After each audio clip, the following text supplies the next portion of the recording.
Welcome and thank you for being here.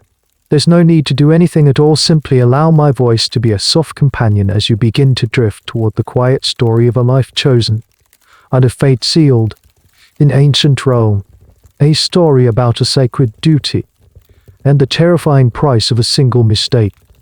And as you begin to settle, just one gentle thought. If this space feels like a comfort to you, you might consider a soft tap on the like or subscribe button. But only if that thought feels as effortless as a quiet breath. There's no need to decide now. Before we drift too far, I'd love to know where you're listening from. Feel free to leave a quiet comment with your city, and maybe the time, so we know where in the world this quiet is being shared.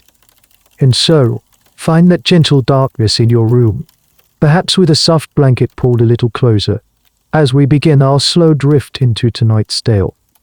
The day begins like any other. You are 7 years old. The sun spills into the atrium of your family's home, warming the mosaic tiles under your small, sandal-led feet. You can hear the distant, muffled sounds of Rome waking up outside your walls, the rumble of cartwheels on stone, the calls of vendors, the general hum of a city that believes itself to be the center of the entire world. To you, it's just noise. Home is this space, the smell of baking bread from the kitchens, the soft rustle of your mother's robes as she passes, the stern but loving presence of your father, a man of some importance. You are playing with knuckle bones, the smooth, worn sheep bones cool in your palm. You are a child of a good family, a patrician. Your life is mapped out, though you don't know the details. There will be lessons, then a suitable marriage to a boy from another good family, and then you will become the matron of your own house. It's a simple, predictable path, as solid as the marble columns that hold up your roof. But then, the rhythm of the morning breaks. A visitor is announced, not a friend or a relative, but an official. You can tell by the silence that falls over the household. The servants move with a new, nervous energy. Your father meets the man in the main hall, and you, hiding behind a curtain as children do, watch them. The man is a LIC an attendant to a high magistrate, and he carries a formal scroll. Your father reads it, and his face, usually so composed, becomes unreadable, a mask of stone. He calls for you. His voice is different. It's not angry, not sad, just heavy. You step out from behind the curtain, your knuckle bones forgotten on the floor. The LIC looks at you, his eyes not unkind, but appraising. He is checking to see if you are whole. No limp, no lisp, no missing teeth or visible scars. You feel like a prize mare being inspected at the market. You stand up straight, just as you've been taught. Your name, they explain, has been put forward. 20 names, all from the best families in Rome, all girls between the ages of 6 and 10, all physically perfect, with both parents still living and of noble standing. Your name is on this list. It is for a great honor. Your mother tells you, her hand trembling just slightly as she smooths your hair. The greatest honor a Roman girl can receive. You are a candidate to become a priestess of Vesta, the goddess of the hearth, home, and family, a Vestal Virgin. You've seen them, of course. Processions of women in stark white robes, their faces serene and distant, treated with a reverence that borders on fear. They are living saints, symbols of Rome's purity and permanence. But the idea of becoming one is as abstract as becoming a star in the sky. The Pontifex Maximus, the chief high priest of Rome, will make the selection, and this is the strange, almost cruel, little detail of the process. It's a lottery, a sortiggio. Your life, your entire future, will be decided by drawing a name. Historians still argue about this part. Was it truly a random chance, a way of letting the gods show their hand, or was the lottery just for show, the choice already made behind closed political doors? Some scholars insist it was a deeply sought-after honor, a way for a family to gain immense prestige. Others suggest a quiet dread accompanied that scroll, the understanding that you were surrendering your daughter to the state, a 30-year sacrifice upon the altar of tradition. To you, in this moment, none of that matters. All you know is that your name is on a piece of parchment, jumbled in with 19 others. You are brought to a grand temple. The Pontifex Maximus, a man who seems ancient and powerful, stands before a simple urn. He says a prayer, his voice echoing in the cavernous space. Then, he reaches inside. Time seems to stretch and thin. You hold your breath. You can feel your mother's grip on your shoulder. The priest's hand withdraws, clutching a small wooden tablet. He reads the name aloud. It's your name. A gasp goes through the gathered families, some of relief, some of envy. Your mother makes a sound that is half sob, half prayer. Your father's stern face finally cracks, showing a flicker of something. Pride, fear, you can't tell. All you feel is a vast, cold confusion. Everyone is telling you how lucky you are. You have been chosen, taken, captured. That is the official word for it. It means captured. It is the same word used for a spoil of war. The world seems to move in slow motion. The sounds around you muffled as if you're underwater. The Pontifex Maximus, a figure you've only ever seen from a distance in grand public ceremonies, walks towards you. He doesn't smile. His face is a mask of solemn duty. He smells of old parchment in the sharp, clean scent of incense. He is the bridge between the gods and Rome, and you, a small child, are now his responsibility. He stops before you and holds out his hand. Instinctively, you glance at your father. He gives you a tiny, almost imperceptible nod. It's the last piece of fatherly guidance you will receive in this manner. You place your hand in the priest's. His grip is firm, dry, and surprisingly strong. It's not a comforting hold. It is a claim. This is the moment of captatio. The formal taking. He leads you to the center of the room, turning you to face the assembly. Your father can no longer speak for you, no longer protect you. You have been transferred. You are now the property of the Roman state. The Pontifex Maximus speaks, his voice slow but carrying to every corner of the silent hall. He uses an ancient, legally binding formula, words that have been spoken over every Vestal for centuries.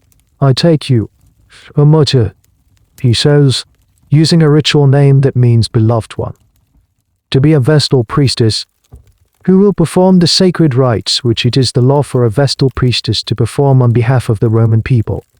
It is done. With those words, your old life is legally and spiritually extinguished. You are no longer Lucretia, or Flavia, or whatever name you answered to yesterday. You are a martyr. You belong to everyone, and therefore to no one. You are allowed a moment to say goodbye. Your mother comes forward, her face pale, her eyes shimmering with tears she dares not shed. She hugs you, and you can feel the frantic, frightened beating of her heart against your chest. She whispers something in your ear, a prayer, a blessing, a term of endearment, but it's lost in the ringing in your own ears. Her touch is the last warmth of home you will feel. Your father places a hand on your head, his touch awkward and brief. Men of his station are not meant to show such deep emotion in public. He simply says, "Serve Rome well." And here, historians still debate the true atmosphere of this moment. The official histories, written by men like your father, would record this as a day of supreme pride. Your family has been elevated, blessed by the gods. They have given a daughter to secure the fortune of Rome itself. But was it really so simple? Beneath the veneer of stoic Roman piety, there must have been a raw, human grief. A 7-year-old girl, taken from her home, never to return as a daughter. Some scholars describe it as a kind of living funeral, a goodbye as final as any death. Your family will see you again. Yes, but only from a distance, as a sacred icon, no longer the child who played with knuckle bones on their floor. The final act of separation is the most visceral. You are led to a stall. Another priestess, an older Vestal with a serene and unreadable face, comes forward holding a pair of gleaming bronze shears.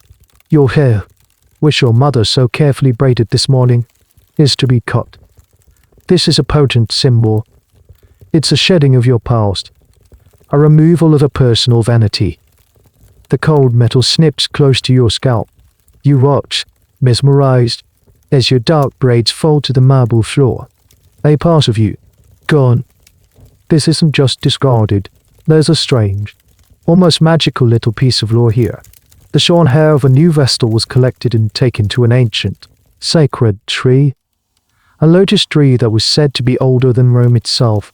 Your childhood locks would be hung from its branches as an offering. It's a detail that feels more like a fairy tale than state religion. A remnant of a more primitive, nature-worshipping past that Rome never quite shed. With your hair cropped short, you feel lighter, colder, exposed. You are no longer your father's daughter. You are a neophyte, a blank slate upon which the duties of Vesta will be written. The senior priestess takes your hand. Her grip is firm and impersonal as the Pontifex Maximus S had been. She doesn't look back at your parents. And so, neither do you. You are guided away, out of the grand hall, out of the life you knew. You catch one last glimpse of your mother, her hand covering her mouth, her shoulders shaking. The great bronze doors swing shut behind you, and the sound echoes with a deafening finality. The world you knew is gone. Ahead of you is a long corridor, and a new, terrifying, and sacred light. The corridor opens into a vast, sun-drenched courtyard. This is the atrium Vesta E, the house of the Vestalis. It is both your new home and your gilded cage. It's a stunning place, larger and more opulent than your family S villa. 2 stories of colonnade porticos surround a long rectangular garden. Fountains murmur at either end, and the air is thick with the scent of roses and damp earth. Statues line the walkways, dozens of them, all depicting from a Vestalis. Their marble faces serene, their draped robes flowing. They are your predecessors, a silent, stony audience to your new life. You will walk past them every day, a constant reminder of the legacy you now carry. Your guide, the senior priestess who took your hand, introduces herself as the Vestal Maxima, the chief Vestal. She is the mother figure of this house, the absolute authority within these walls. Her face is lined, but her posture is ramrod straight, and her eyes seem to miss nothing. She leads you through the complex, her voice calm and even, explaining the geography of your new existence. Here is the kitchen, larger than any you've ever seen. Here are the storehouses, filled with grain and oil. Here is the tablinum, the grand reception hall where they receive official visitors. Everything is grand, immaculate, and strangely quiet. There are slaves, of course, moving silently in the background, but the dominant presence is that of the other priestesses. There are 5 others, besides the Vestal Maxima. They are women of varying ages. 2 are young, perhaps in their late teens, their faces still holding a hint of youthful curiosity. They watch you with a mixture of pity and professional detachment. They were you, once, 3 or older, mature women in their 30s or 40s. Their movements efficient and full of purpose. They are the heart of the institution, the experienced hands that keep the sacred rites running. They offer you a brief, formal note. You are shown to your room. It's a small, simple cell. There is a narrow bed, a small table, a stool, and a chest for your new belongings. It is stark, almost monastic. Your colorful childhood tunic is taken from you. In its place, they lay out the uniform of a Vestal, a simple woolen undertunic, and over it, the heavy white robes called a stole, a white wooden veil. The intruder will cover your shorn head. White is the color of purity, of ritual cleanness. You will wear nothing but white for the next 30 years. The Vestal Maxima stays with you as you dress. Her presence is not comforting, it is instructional. She shows you how to fold the cloth, how to tie the knot of the woolen belt that cinches your waist, a specific, intricate knot that only Vestalis wear. This knot is deeply symbolic, the Hercules knot, representing the bond of your vow. To untie it would be a symbolic and literal unraveling of your sacred duty. The house of the Vestales is physically connected to the Temple of Vesta, your new workplace. But there's a fascinating architectural detail that modern archaeologists have uncovered. Something you feel in your bones. The house is built on a different alignment from the surrounding form. It is slightly askew, as if it exists in its own separate reality, touching the public world but not quite part of it. Historians still debate the reason for this. Was it a surveying error from a much older, foundational building, or was it intentional? A subtle architectural statement that the Vestales and their duties operated on a plane separate from the daily, messy business of Rome. You don't know the reason, but you can feel the effect. Standing here, in this quiet, orderly sanctuary, the bustling city outside feels a world away. Life here is ruled by bells and rituals. There is a time to wake, a time to pray, a time to eat, a time to study. The first few weeks are a blur of learning. You are no longer a child playing with toys. You are an apprentice in a highly specialized, sacred profession. The older Vestales are your teachers. They are patient, but exacting. There is no room for error. You learn the complex calendar of Roman religious festivals. You learn the precise, ancient prayers, many in a form of Latin so old that even the priests barely understand the literal meaning of the words. The sounds are what matter, the vibrations of the ancient syllables. You learn about the sacred objects kept in the temple's inner sanctum, the Panus Vastai, a place so holy that only you and your sister priestess may ever enter. It is said to contain objects that guarantee Rome's survival, including the legendary Palladium, a statue of Pallas Athena that Aeneas himself was said to have carried from the ruins of Troy. No one knows for sure it's in there. To even speak of it is a kind of sacrilege. This is a cold, strange bit of trivia you learn early on. You are the guardian of a mystery that you may never fully comprehend yourself. At night, in your small, cold room, the silence is the loudest thing. You are used to the sounds of a family home, your father coughing in his study, your mother humming, the distant laughter of your siblings. Here, there is only the whisper of the wind in the courtyard, the distant hoot of an owl, and the soft, sandal-led footsteps of another Vestal walking the corridors, keeping watch. You are surrounded by your new sisters, yet you have never felt so completely alone. After weeks of preliminary instruction, the day comes when you are finally brought into the heart of your new world, the Temple of Vesta. It is not a grand, sprawling building like the Temple of Jupiter on the Capitoline Hill. It's small, circular, and unassuming from the outside, almost looking more like a decorated hut than a major temple. Its round shape is intentional, meant to evoke the shape of the earliest, most primitive Roman homes. It is a symbol of the eternal home, the heart of the entire Roman state. You step across the threshold, and the air changes. It's warm, even on a cool day, and filled with a thick, smoky haze that catches the light in golden beams.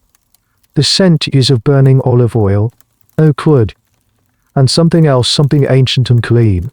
In the center of the circular chamber, on a stone altar that has never been allowed to grow cold, is the Ignis Vestai, the sacred flame of Vesta. It's not a roaring bonfire. It is a steady, discipline, almost living fire, its flames dancing with a quiet energy.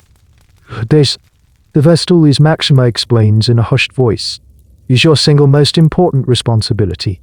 This fire must never, ever go out. The belief is simple and absolute. As long as this flame burns, Rome will stand. If it is extinguished, it is a prodigium, a terrifying omen, a sign that the goddess Vesta has withdrawn her protection from the city.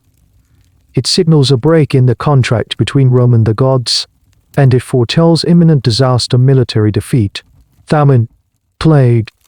The flame is the city's life force. It's beating hot, and you are now one of its keepers. The pressure of this duty settles on your small shoulders like a physical weight. You are put on a schedule. The 6 Vestales are divided into pairs. Around the clock, The two of you are always on watch, tending the fire in shifts. Your first shifts are as an observer, watching how the older priestesses work. They move with an economy of motion that is mesmerizing. They don't just toss wood onto the fire. They carefully select specific types of wood. Oak is preferred. For its slow, steady burn, the wood must be ritually pure, harvested from a sacred grove. They show you how to add fuel. Not too much to choke the flame, not too little to let it starve. They teach you to read its colors, to understand the sounds it makes, the way it sputters or hisses. It's like learning the moods of a temperamental, divine creature. You learn to clean the altar of ash with special, consecrated tools. No water is ever allowed inside the temple, as water is the enemy of fire. The temple is cleansed with a damp mop that never washed. The idea that the sacred space, the symbolic heart of Roman purity, was like a quite grimy is a small, mundane detail that official histories tend to gloss over. One of the most peculiar rules you learn is about the fire's source. If, by some unimaginable catastrophe, the flame were to go out, it could not be relit with a spark from another fire. That would be like trying to restart a heart with a jolt from a lesser, profane source. The fire would have to be rekindled from the sun. This meant using a concave mirror, a burning glass, to focus the sun's rays onto a piece of tinder until it ignited. It's a beautifully poetic idea, drawing a pure flame directly from the heavens. But it also presents a terrifyingly practical problem. What if the sky's overcast? Historians still ponder the backup plan. Did they have one? Or did they just pray for a sunny day while the entire city held its breath in terror? The consensus seems to be that they simply had to wait, reinforcing the idea that they were utterly dependent on the favor of the gods. Your first time tending the fire alone, or rather, with your assigned partner, is nerve-wracking. You are given the poker, a long iron rod, and told to adjust a log. Your hands tremble. The simple act feels monumental. You nudge the burning wood, and a shower of sparks flies up. For a moment, you think you've done something wrong, that the fire will reject your touch. But then it settles, burning a little brighter, a little stronger. Your partner, one of the teenage Vestales, gives you a small, conspiratorial smile. It is the first moment of genuine connection you've felt since you arrived. A shared understanding of this strange, heavy burden. The nights are the hardest. The forum outside is finally quiet. The city sleeps. But here, in this small, round temple, you must remain awake and vigilant. The flickering fire casts dancing shadows on the curved walls.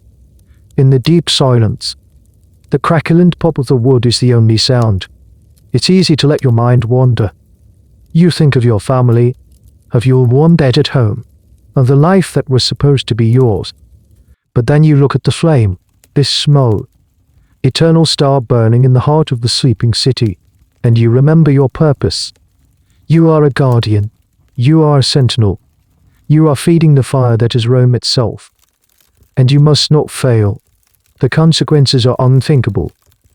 Your life within the atrium Vestal settles into a rhythm, not of days or weeks, but of decades. The Vestal Maxima explains that your 30-year vow of service is not a single, monolithic block of time. It is structured, divided into 3 distinct 10-year periods, each with its own purpose. You are, in essence, an apprentice, then a professional, and finally, a mentor. The first decade is for learning. You are a novice, an hygienicola, which literally means fire tender, but feels more like student. This is your current reality. Your days are filled with memorization and practice. You learn not only the care of the eternal flame, but the other, less famous duties of the Vestales. You learn to prepare the mola salsa, a sacred mixture of coarse ground, toasted spelled flour and salt. This mixture is sprinkled on the heads of sacrificial animals before they are killed, a ritual act of consecration. You spend hours grinding the grain by hand, using a specific type of mill, your arms aching from the repetitive motion. You also learn to be a guardian of a different kind. The Temple of Vesta served as a state-sanctioned safe deposit box, because the Vestales were considered inviolable. Above the fray of politics and personal greed, people trusted them. Wills, legal contracts, and state treaties were all deposited in the temple for safekeeping. You are taught the complex system of cataloging and storing these documents. This is a side of the Vestal life often overlooked. They weren't just mystical priestesses. They were also highly trusted notaries and archivists for the Roman elite, including the emperors themselves. This gave the sisterhood a subtle but significant form of power. The second decade, from roughly age 17 to 27, is your prime. You will be a full-fledged priestess, an active participant in all the rites. These are the years when you will be most visible to the public, a woman in full command of her sacred duties. You will no longer be the student, but the practitioner, the one whose hands sprinkle the molus ulcer, whose voice chants the ancient prayers in public festivals. This is the decade of true responsibility. The third and final decade is for teaching. From age 27 to 37, your primary role will be to pass on your knowledge to the new novices, the little girls who arrive just as you did, confused, frightened, and shorn of their hair. You will become the patient, exacting teacher. You will be the one guiding a small, trembling hand as it nudges a log in the sacred fire. You will become part of the endless cycle of tradition. After 30 years of service, at the age of 37, something remarkable happens. Your vow expires. You are free to leave. You can return to the world, your hair grown back, and you are even allowed and encouraged to marry. This was considered a great honor for any Roman man, marrying a former Vestal. A woman of immense prestige and proven purity was a major social coup. The state would even provide a handsome dowry. But here lies a strange and somewhat sad little bit of folk belief. It was commonly thought to be bad luck to marry a former Vestal. There was a superstition that these women, having spent their entire lives in a sacred, sterile environment, were somehow disconnected from the normal rhythms of life and would not make happy wives or mothers. There's no statistical evidence for this, of course, but superstitions are powerful things, and this leads to a question that historians still puzzle over. How many actually live? The records are sparse, while the option was there. It seems many, perhaps even most, chose to remain within the atrium best to eat. They had known no other life. The world outside, which they had only ever observed from a position of privilege and detachment, was now a foreign country. Their family homes were gone. Their parents likely dead, their siblings grown with families of their own. The atrium was their home. The other Vestales were their only true family, and so they stayed on as respected elders, living out their days in the familiar comfort of the house, enjoying their status and security, their presence a living library of ritual knowledge. As a child in your first decade, this 30-year timeline feels like an eternity. It's a mountain so vast you cannot see the peak. The idea of being 37 is beyond comprehension. You focus on the now, the weight of the mortar pot, the grit of the spelled flour under your fingers, the constant, watchful presence of the flame.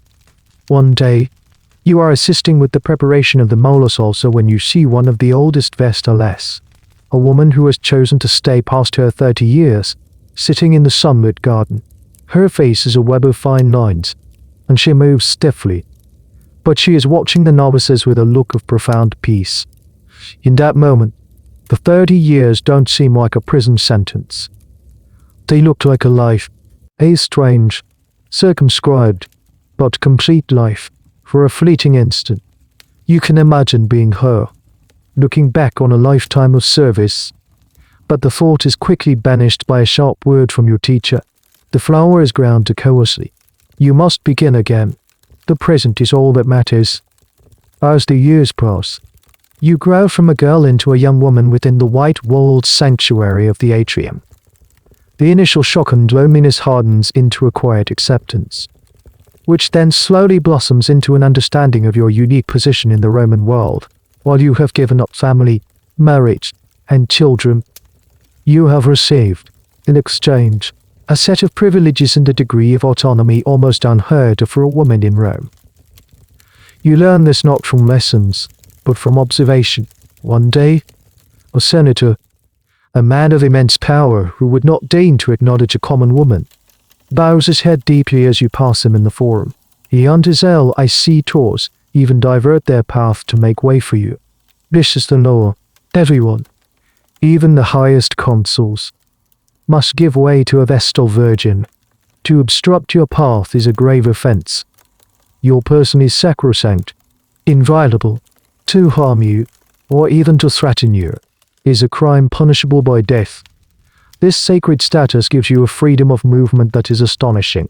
While most respectable women are expected to be escorted and to lead quiet, domestic lives, you can walk through the city alone, or with a sister Vestal, and be perfectly safe. More than safe, you are a walking, breathing symbol of divine protection. You are also one of the only women in Rome permitted to handle your own financial affairs. Vestales could own property, make wills, and give testimony in a court of law without the oversight of a male guardian. This is a staggering level of independence. Your father, as much as he loved you, was your legal master. After him, your husband would have been. But as a Vestal, you are beholden to no man, only to the state and the goddess. The little girl who was captured and became state property has, paradoxically, become one of the most legally liberated women in the city. One of the most dramatic privileges is the power of pardon. If you are on your way somewhere and you happen to encounter a criminal being led to execution, you have the authority to grant them a full pardon on the spot. All you have to do is declare that the meeting was accidental, a chance encounter. This isn't something you can plan. You can't be summoned to an execution to save someone. It has to be pure happenstance. A sign from the gods that this person's life should be spared. Historians argue about how often this really happened. Was it a frequent occurrence? A beloved bit of public theater? Or was it an exceedingly rare, almost legendary power? Its existence more important as a symbol than as a practical tool? The truth is likely somewhere in between. A once-in-a-generation event that reinforced the Vestales image as conduits of divine mercy. And then there are the public perks. At the games in the Colosseum or the races in the Circus Maximus, you don't sit with the other women in the upper, distant tiers. You have a reserved seat of honor in the front rows. Alongside the senators and magistrates, you are a public figure, a celebrity of piety. You are invited to the most exclusive state banquets, your presence lending a holy gravitas to the proceedings. This public reverence hides a strange, almost bizarre, little detail about your daily life. Your hairstyle. After the initial shearing, your hair is allowed to grow back, and it is styled in a very specific, elaborate way known as the sinusi rinds. This style involved parting the hair into 6 braids, a look that was traditionally worn by Roman brides on their wedding day. So, every day, you wear the hairstyle of a bride, a constant, visible symbol of your metaphorical marriage to Rome and its security. You are the perpetual bride of the state, forever pure, forever promised. It's a beautiful piece of symbolism, but also a daily, tangible reminder of the natural life path you have been denied. These privileges create a strange duality in your existence. You are cloistered, yet you are profoundly public. You are subservient to a rigid set of rules, yet you are more independent than almost any other woman. You live in a house with 5 other women, a quiet, almost monastic life, but you can stop traffic and pardon criminals in the street. You are both powerless and immensely powerful. This becomes clear one afternoon. You are in your late teens now, in the 2nd decade of your service. You are walking through the forum on a sacred errand. Your white robes are stark contrast to the noisy, colorful chaos of the city. A merchant's cart, overloaded with amphorae of wine, loses a wheel and careens towards you. People scream and scatter, but you stand your ground. Your training, your belief in your own inviolability, holds you firm. The cart swerves at the last possible second, crashing into a stone column. shattering the clay jars. Wine, the color of dark blood, pools on the cobblestones. The merchant, his face ashen, falls to his knees before you, babbling apologies, terrified that he has committed a fatal sacrilege. You simply look at him, give a calm, dismissive wave of your hand, and continue on your way, leaving him trembling in a puddle of spilled wine. In that moment, you understand. You are not just a woman.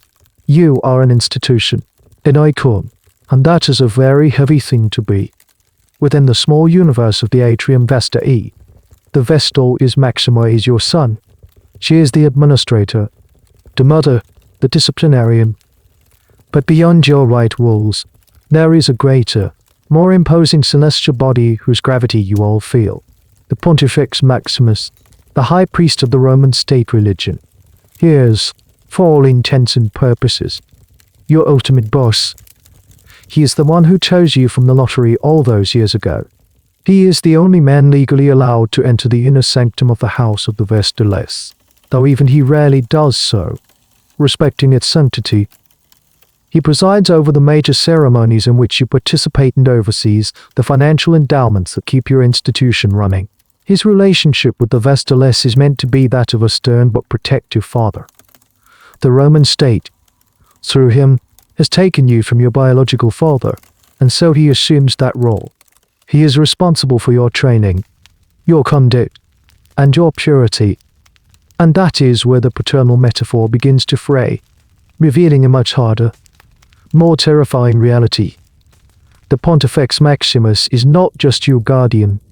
He is also your judge, jury, and, if necessary, your executioner. His authority over you is absolute and terrifying. You learn this through the stories whispered by the older Vestales during the long, quiet nights of guard duty, stories of past transgressions and the swift, brutal justice that followed. They tell you that any serious offense you commit is not just a personal failing. It is only a religious crime against the state, and the Pontifex Maximus is the sole arbiter of these crimes. For minor infractions, letting your hair be improperly styled, speaking out of turn in a ceremony, a moment of laziness in your duties, he has the power to discipline you directly. And the method of discipline is stark and humiliating. He would take you to a dark room, shielded from public view, and you would be beaten. This is a shocking detail. Given your sacred and inviolable status in the outside world, to the public, you are untouchable. But within the closed system of your order, the Pontifex Maximus could have you physically punished for a mistake. The inviolability of your body was conditional, a privilege that could be temporarily suspended by the one man who held ultimate power over it. This leads to a point of intense debate among scholars. The Pontifex Maximus was always a man, and the Vestales were all women. What did this power dynamic mean in practice? Was this paternal authority often abused? Were punishments meted out fairly? Or were they subject to the whims and politics of the man holding the office? The historical records, written almost exclusively by men of the ruling class, portray the Pontifex Maximus as a pious and just father figure. But it's hard not to wonder about the unspoken reality of this power imbalance, a topic that ancient sources are conveniently silent on. The ultimate crime, of course, was the breaking of your vow of chastity. This was called incestum, a term that translates spurely but means something akin to profane contact or religious impurity. It was considered the most catastrophic betrayal a Vestal could commit. It wasn't just about the act itself. It was about the cosmic pollution it unleashed. A Vestal's purity was directly linked to Rome's military success and stability. An impure Vestal meant the gods were angry. The state was in peril, and someone had to pay the price. And the Pontifex Maximus was the one who would oversee the trial. He would convene a special court of the Pontiffs, the College of High Priests. He would be the lead investigator, the prosecutor, and the chief judge. You see his power firsthand one year. One of your sister Vestales, a quiet woman named Delyciania, grows withdrawn and pale. Rumors begin to circulate, starting as whispers in the atrium and spreading like a virus through the city. The Pontifex Maximus, At that time a stern man named Metellus arrives at the house of the Vestales. His visit is unannounced, his face grim. He doesn't come for a ceremony or an inspection. He comes as an inquisitor. He separates all of you, questioning each Vestal one by one. The air in the atrium, usually so calm and serene, becomes thick with fear. You are called into the tablinum. The Pontifex Maximus sits behind a large wooden table, flanked by 2 other priests. His questions are direct, sharp, and invasive. He asks about Eloise's habits, her moods, who she has spoken to, if she has received any secret visitors. You answer honestly, your voice barely a whisper, feeling like a traitor to your sister but terrified of the man in front of you. This is the strange paradox of your situation. You live in a sorority, a sisterhood, but the immense pressure and the threat of collective punishment could turn you against one another. If the Pontifex Maximus suspected a cover-up, all of you could be implicated. The fear he wields is a powerful tool, capable of shattering the bonds of trust that hold your small community together. After the interrogations, Alcina is taken away. You don't see her again. The verdict is delivered days later, swift and final. She was found guilty. You and your sisters are left in the aftermath. A house of 5 now. The silence in the corridor is heavier than ever before. The message is brutally clear. The Pontifex Maximus is your protector. Yes, but his protection is contingent on your perfection, and his judgment, should you fail, is absolute and without appeal. The trial of Licenia and her subsequent disappearance from your world forces a chilling realization to settle deep in your consciousness. Your body is not your own. It never has been. Not since the day of the lottery. You were chosen for its perfection, its wholeness, and for the rest of your 30-year term, it is an instrument of the state, a sacred object dedicated to public service. Its primary function is to be a vessel of purity.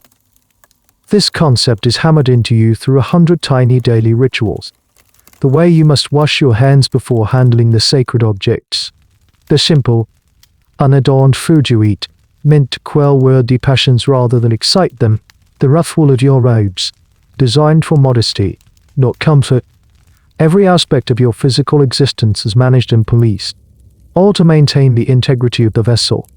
You are, in essence, a living statue in the forum. When people see you, they don't see a woman with thoughts, feelings, and desires. They see the embodiment of Vesta, the human manifestation of Rome's permanence. Your physical health is a matter of public concern. If you were to fall ill, priests would offer sacrifices for your recovery. Your well-being is tied to the well-being of the city. This creates a profound sense of dissociation.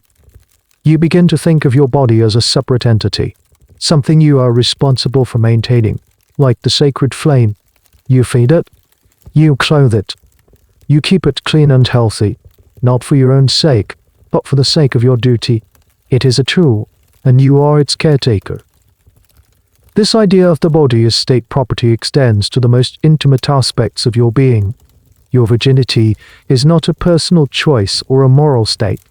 It is a piece of public infrastructure, as critical to Rome's spiritual defenses as the Servian wall is to its physical ones. A breach in that wall would be catastrophic, and you learn that this is not just a metaphor. A senior Vestal, a woman now in her 3rd decade of service, explains it to you one night during a long watch. She tells you why the punishment for incest is so specific and so terrible. Your body, as a Vestal, is sacrosanct. Your blood cannot be spilled. To wound you or shed your blood would be a sacrilege in itself, a pollution of a consecrated object. So if you were to defile that object yourself, by breaking your vow, the state is faced with a paradox: how to execute a person whose body cannot be violated. The solution the Romans devised is a masterpiece of legalistic, theological horror. They would not shed your blood. They would not strangle you or strike you. Instead, they would return you to the earth, from which all life comes. in a way that preserved the technical inviolability of your body while still ending your life. You would be buried alive. The words hang in the warm, smoky air of the temple, more chilling than the coldest winter night. The older Vestal's face is grim in the flickering firelight. She wants you to understand the stakes. She wants you to be afraid. Fear is the strongest shield against temptation.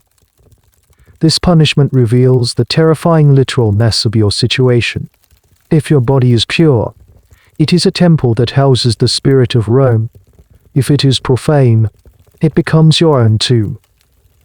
The vessel that was meant to be a symbol of life becomes a fleshly cage for a slow, lonely death.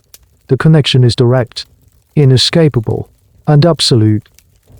This is a piece of information so dreadful that it's hard to fully process. You file it away in the back of your mind. The dark shadow you try not to look at directly. But you can't escape it. Every time you feel a minor ache, a pang of hunger, a moment of weariness, you are reminded of your own physicality, your own fragile flesh and blood, and you are reminded of the fate that awaits that flesh and blood if the sacred trust is broken. There is a strange and debated aspect to all this, the fate of the man involved. If a Vestal was found guilty of incest, what happened to her partner? The law was brutally clear on this. He would be taken to the Comet-IUM, a public space in the forum, stripped naked, and flogged to death by the priests. His death was public, violent, and shameful. This disparity has puzzled historians. Why was his punishment so gruesomely public, while yours was hidden, secret, and subterranean? Some argue it was about her sacred status. Her end had to be a dark, religious ritual, while his was just a brutal public execution. Others suggest it was a way of reinforcing gender roles. The man's crime was a public, physical act, punished publicly and physically. The woman's crime was a betrayal of a sacred, inner state, and so her punishment was to be enclosed, internalized, and hidden from view. Whatever the reason, the message is clear. The state that revered your body as a symbol of its own life would, in the face of your failure, use that same body as the instrument of your own agonizing death. It is a terrifying symmetry. You look down at your own hands, clean and pale in the firelight. They are the hands that tend the fire, that prepare the sacred flower. They are capable, and they are pure, and you vow, with a cold knot of fear in your stomach, that they will remain so. The vow of chastity is the pillar of your existence, the great unspoken rule that governs everything. But as you settle into the routines of your second decade, you discover that your life is constrained by a web of other, smaller, and frankly bizarre regulations. Purity, it turns out, is a complicated and highly detailed business. Some of the rules are practical extensions of your duty.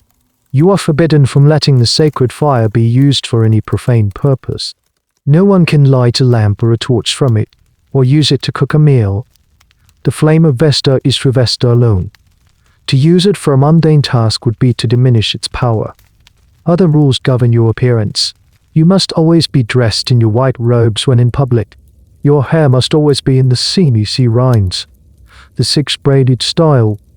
You are a symbol, and a symbol cannot afford to be casual. There are no dress-down days in the house of the Vestales. But then you learn the truly strange prohibitions. The ones that feel like they come from a much older, more superstitious time. For instance, the Vestals litter, the enclosed couch on which you are sometimes carried through the city during major processions, is not allowed to be passed under. A person who crawls under your litter while you occupy it would be put to death. There's no clear theological reason for this one. It seems to be a raw taboo, a belief that your sacred aura is so potent that to pass beneath it is to meddle with dangerous, divine forces. Another peculiar rule. You are forbidden to touch iron, except for the specific ritual tools used for your duties. Like the poker for the fire, iron was associated with warfare and bloodshed, and therefore considered ritually impure. This has some strange practical consequences. It meant that many everyday objects had to be made for you from bronze or other materials. And then there's the horse. You are not allowed to touch a horse.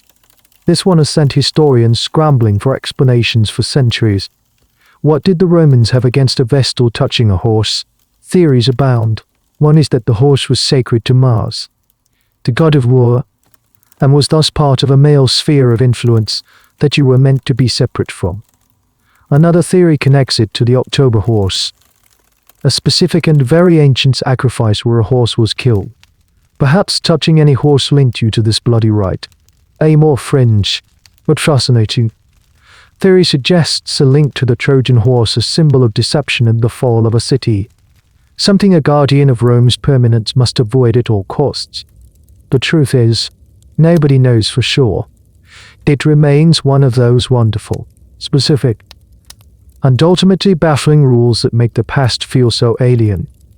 You also learn that your sacred power has a flip side. While you can pardon a criminal you meet by chance, you are also considered a potential source of bad luck if encountered at the wrong time. For a bride on her way to her wedding, seeing a Vestal was considered a terrible omen.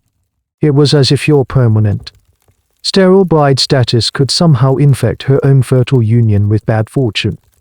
So you learn to be discreet, to avert your eyes, to be mindful of the invisible currents of luck and belief that swirl around you in the city streets.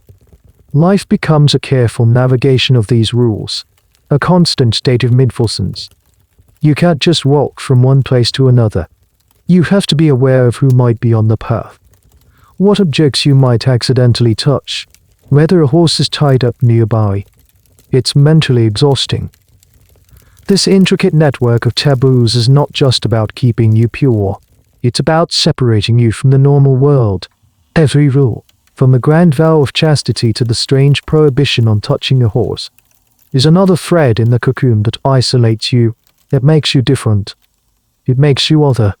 This otherness is the source of your power and your prestige, but it is also the source of your profound isolation. One afternoon, you are in the garden of the atrium, tending to the roses. It's a simple, calming task. You prick your finger on a thorn, and a single, bright red droplet of blood wells up. Your first instinct is to put the finger in your mouth, a child's reflex, but you stop. Your blood. You stare at it, mesmerized. This is the substance that cannot be spilled. This is the liquid that holds your life force, the stuff that the state has forbidden anyone from touching. You quickly wipe it away on a leaf, feeling a strange sense of illicit panic, as if you've broken a rule just by acknowledging your own humanity. You look around the garden, at the statues of the former Vestales, at the high walls that separate you from the noise of the city. You are safe in here. You are revered. But you are also trapped in a cage of rules, both visible and invisible, and you realize that the most dangerous thing in the sacred, protected space is not an intruder or a disaster. It's a moment of carelessness, a forgotten rule, a single, human mistake. The Atrium Vestae is a world of women, 6 of you, bound together by the same vows, the same duties, the same white robes. In theory, it should be a place of perfect sisterhood and solidarity. In reality, it is a small, enclosed society, and like all small societies, it has its own complex internal politics, its own currents of friendship, rivalry, and suspicion. The pressure of constant observation is immense, and it doesn't just come from the Pontifex Maximus or the public. It comes from each other. You are all guardians of the flame, but you are also guardians of one another's piety. A lapse by one of you could bring ruin upon all of you. If the fire goes out, it's not just the 2 Vestales on duty who are held responsible. The entire college is under scrutiny. This shared responsibility fosters a tense, watchful atmosphere. Whispers are the currency of the atrium. A quiet word in a corridor, a shared glance over the loom, a subtle shift in tone. These things carry enormous weight. You learn to read the silences as much as the conversations. You learn who trusts whom, who shares information, and who keeps to herself. You become close with one of the other Vestales, a woman named Helena who is a few years your senior. She was taken from a family in a northern province, and she has a quiet, dry wit that you find comforting. Your friendship is a small island of normalcy in a sea of ritual. You share stories of your childhoods. You complain in hushed tones about the tediousness of grinding the molar salsa. You find moments of simple, human connection. But even this friendship is tinged with caution. You can never be completely, unreservedly open. There is always a line you cannot cross. A part of your inner world that must remain guarded. To confess a moment of doubt, a flicker of worldly desire, would be to place a terrible burden on your friend. What could she do? To ignore it would make her complicit. To report it would be an unimaginable betrayal. So you keep the deepest parts of yourself locked away. The rumors are the most corrosive element. A new Vestal, a young girl of about 8, arrives to replace one who has completed her term. The girl is clumsy and prone to crying. Rumor begins that her family was not truly of patrician stock. That some political favor was pulled to get her name into the lottery. The rumor has no basis in fact, but it spreads through the house, poisoning the girl's first few months. The older Vestales are colder to her, her mistakes scrutinized more harshly. It is a small, petty cruelty, born of boredom and the pressure cooker environment of the atrium. This is a side of Vestal life that the marble statues and reverent histories never capture. It's a point that some revisionist historians have raised. What was the psychological toll of this existence, forcing 6 women, often with very different personalities, to live together in a single, high-stakes environment for 30 years must have created incredible psychological stress. While the official narrative is one of serene piety, the reality was likely far more complex, filled with the same frictions and defections that mark any human group, only amplified by the isolation and the constant threat of divine and mortal punishment. The most dangerous whispers, however, are the ones that concern incestum. The memory of Estroil is a permanent scar on the house. Any deviation from the norm can spark a suspicion. If a Vestal seems unusually happy after a public festival, the whispers begin. Did she receive a message? A glance? If another seems melancholic and withdrawn, the whispers take a different tack. Is she hiding a secret? Is she sick with guilt? You see this happen to Helena. She has always been robust and cheerful. But one summer she falls ill with a persistent fever. She becomes pale and loses weight. The house physician, one of the few men allowed to enter under strict supervision, can find no cause. And so, the whispers start. The illness is not of the body, they say, but of the soul. It is a manifestation of a hidden sin. The suspicion is a palpable thing. The other Vestales grow distant from her. Her food is left outside her door. When she walks through the courtyard, conversations stop. She is being quarantined, not from a physical disease, but from the possibility of a spiritual one. You defy the unspoken rule and continue to visit her, bringing her water and trying to lift her spirits with your quiet company. But you feel the eyes of the others on your back. Your loyalty to your friend is now a mark against you. The fear is not just that she might be guilty. The fear is that her potential sin has already polluted the house, angering Vesta. Every small misfortune is now seen as an omen. A dish cracks in the kitchen. A rosebush in the garden withers. The sacred flame sputters one night, sending a plume of black smoke towards the ceiling. Each event is a new piece of evidence in the silent trial being conducted in the minds of your sisters. Helena eventually recovers. The fever breaks as suddenly as it arrived. But things are never quite the same. The taint of the suspicion lingers. The trust between her and the others is fractured. You learn a bitter lesson. In the house of the Vestales, the accusation is as dangerous as the crime itself.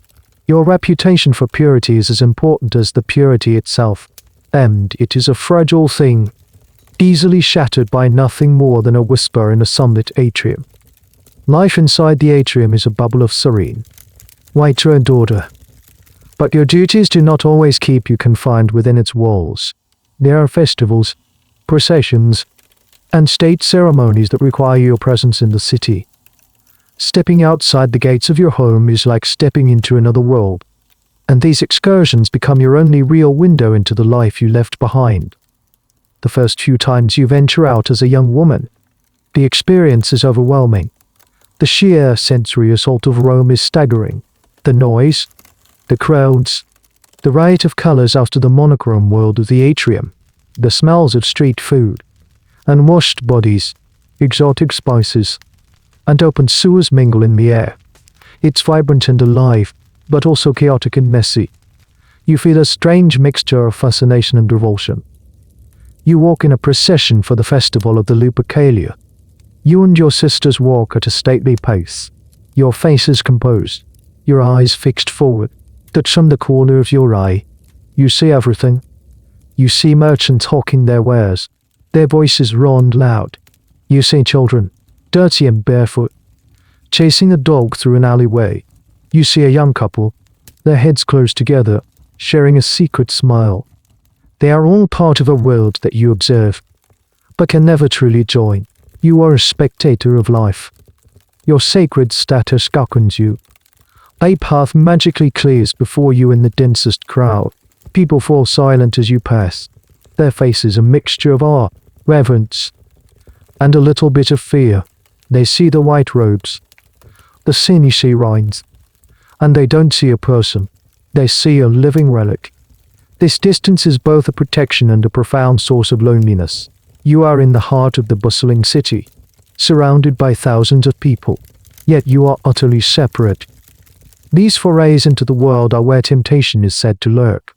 The older Vestales have warned you. The world is full of distractions, of fleeting pleasures that can lead a mind astray from its sacred purpose. They are not wrong. You see the beautiful silks and glittering jewelry for sale in the market stalls.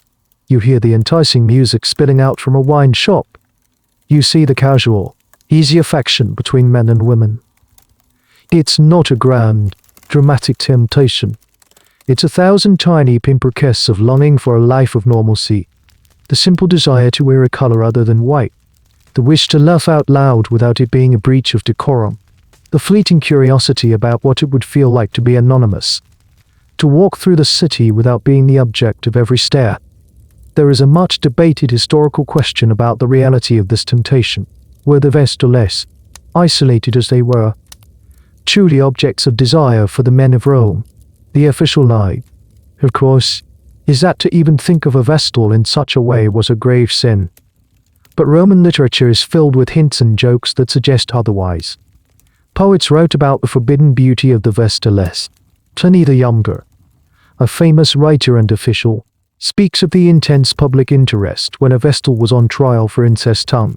It seems the very unattainability of the Vestales made them objects of a certain dark fascination. They were the ultimate taboo, and for some, that taboo was an irresistible challenge. You feel the weight of this yourself. During a ceremony at the Temple of Jupiter, you stand on the steps.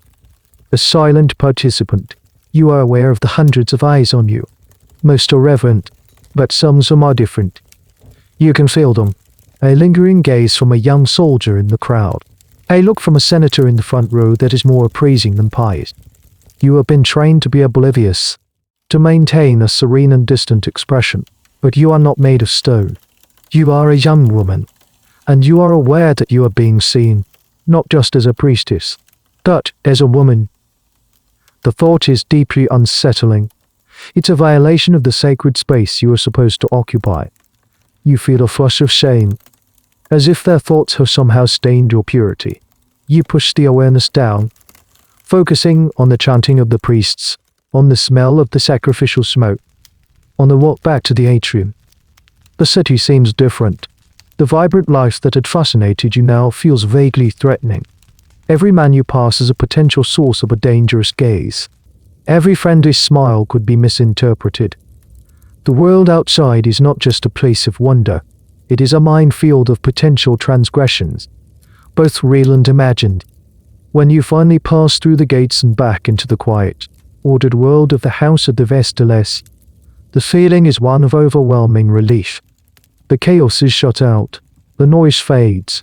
Here, the rules are clear, the gazes are familiar, you are safe. But as you look across the peaceful garden, A new, disquieting thought takes root. The walls that you once saw as the boundaries of a prison now feel like the only thing keeping you safe. And you are not sure which idea is more terrifying. It happens not in the riotous chaos of a public festival, but in the supposed sanctity of your own domain. Oh, rather, on its very edge. The Regia, the official headquarters of the Pontifex Maximus, is situated right next to the house of the Vestales. It's a place you are familiar with, a building you pass every day. Priests and officials are a constant presence, coming and going, their paths sometimes intersecting with yours in the shared space between the two buildings.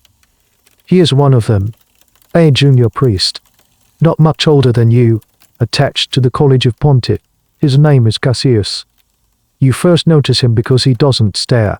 In a world where men either look at you with exaggerated reverence or with a flicker of forbidding curiosity, his gaze is different. It's one of quiet, respectful observation. He seems to see not the institution, but the person. Your first interaction is brief, accidental. You are carrying a heavy urn of consecrated water for a purification ritual. You stumble on an uneven paving stone. The urn tilts, and for a horrible second, you think it will smash on the ground. A hand steadies your elbow. It's him. Careful. Domina, he says, his voice low and steady. He uses the formal title of respect, but his touch lingers for just a fraction of a second too long. It's not improper, not overtly forward, but it is warm, human.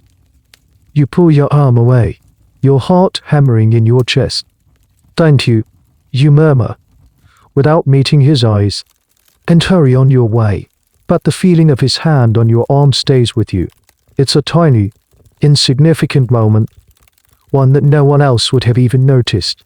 But in your highly regulated, touch-starved world, it feels like a thunderclap. After that, the encounters become a silent, charged ritual. You don't speak, you don't plan to meet, but you both find reasons to be in the passageway between the Regia and the atrium at the same time. A stolen glance as you pass, a shared, fleeting look that says nothing and everything. It's a dangerous, exhilarating, and terrifying game.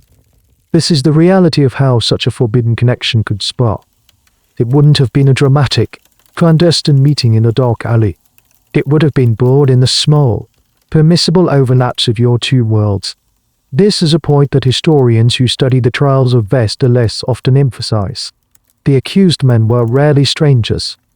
They were often priests, relatives of other Vestales, or officials whose duties brought them into legitimate contact with the priestesses. The opportunities arose not from breaking the rules, but from operating within their grey areas. The secret escalates from glances to words. One evening, as dusk settles over the forum, you are returning from a small, private rite. He is waiting in the shadows of the colonnade, ostensibly studying a public notice. As you pass, he speaks your name, your real name, the one you haven't heard in years. Lucretia. The sound of it stops you in your tracks. It feels like he has reached inside you and touched a part of your soul that has been dormant for more than a decade. You turn, your face hidden in the shadows of your veil. You should not use that name, you whisper, your voice tight with fear and something else, something you dare not name. I know, he says, his eyes full of a desperate sincerity. But Domina is what they call the priestess. I wanted to speak to the woman. And that is how it begins. A few whispered words become short, hurried conversations in the dying light of day. He tells you about his life outside the temple complex, about his family, his ambitions. You listen, hungry for details of a world you have only ever observed. You don't speak of your own life. To do so would be a betrayal of your sisters, of your vows, but you listen, and in listening, you feel a connection that is more intimate than any physical touch. The risk you are taking is astronomical. You know this. Every whispered conversation is a step closer to a cliff edge, but the loneliness you have carried for so long is a powerful anesthetic, numbing you to the danger. For a few stolen moments each day, you are not a living symbol. You are not a vessel of purity. You are just Lucretia, a young woman talking to a young man in the twilight. One evening, he presses a small object into your hand. It's a piece of carved wood, a tiny, intricately detailed bird. So you have something to remind you that there is a world outside these walls, he whispers, before melting back into the shadows. You smuggle the bird back to your room, your heart feeling like it will beat its way out of your chest. You hide it at the very bottom of your clothing chest, beneath the stark white robes. It's a tiny, dangerous secret. A piece of the outside world, a profane object, hidden in the heart of the atrium vestae. It's proof of your transgression. And as you lie in your bed, the silence of the house pressing in on you, you touch the smooth wood of the carving and feel a terrifying, exhilarating thrill. You have a secret that is all your own, and you know, with a certainty that chills you to the bone, that it will destroy you. The small wooden bird in your chest is no longer just a secret, it's a living entity. It seems to have a weight, a heat, that radiates through the layers of woolen wood, a constant, physical reminder of your betrayal. Your life, once a model of serene discipline, is now fractured into two. There is the outer you, the diligent Vestal who goes about her duties with practiced precision, and there is the inner you, a person consumed by a terrifying, exhilarating secret. The guilt is a physical presence. It sits in your stomach like a cold stone. Every time you approach the sacred flame, you feel like a hypocrite. The fire is the symbol of purity, and you are tending it with hands that have held a forbidden gift, a mind that has harbored forbidden thoughts. You half expect the flames to recoil from your touch, to sputter and die in the face of your impurity. Fear is your constant companion. It's a low hum beneath the surface of every moment. You find yourself jumping at shadows, your heart leaping into your throat at the sound of unexpected footsteps in the corridor. Every conversation with your sister Vesta less feels like an interrogation. Does Helena notice the slight tremor in your hands? Did the Vestalis Maximus see that fleeting look of distraction on your face during prayers? You become hyper-vigilant, analyzing every word, every glance, searching for any sign that your secret has been discovered. This psychological toll is something ancient sources rarely, if ever, discuss. The chronicles record the crime and the punishment, but they are silent on the inner world of the person living with the secret. Historians and psychologists can only speculate on the immense stress of living such a profound double life. The constant fear of exposure, the corrosive guilt, the alienation from a community you are pretending to be a part of it must have been an unbearable burden. Your stolen conversations with Cassius continue, but their nature changes. The initial thrill is now tainted with desperation. The joy of connection is overshadowed by the ever-present risk. The shadows that once felt like a comforting cloak of privacy now seem to be filled with watching eyes. One evening, he confesses the depth of his feelings. He speaks of a life together. A fantasy of running away to a distant province where no one would know you, where you could be Lucretia and he could be Cassius, just two ordinary people. It's a beautiful, impossible dream, and hearing it spoken aloud is both intoxicating and deeply painful. It's the life you were denied, the path not taken, and he is offering you a glimpse of it. But you know it is a fantasy. Where could you go? Every corner of the Roman world would know the face of a runaway Vestal. You are too famous, too conspicuous. There is no escape to the state. You are not a woman who can resign. You are a sacred object that has been misplaced, and you would be hunted down.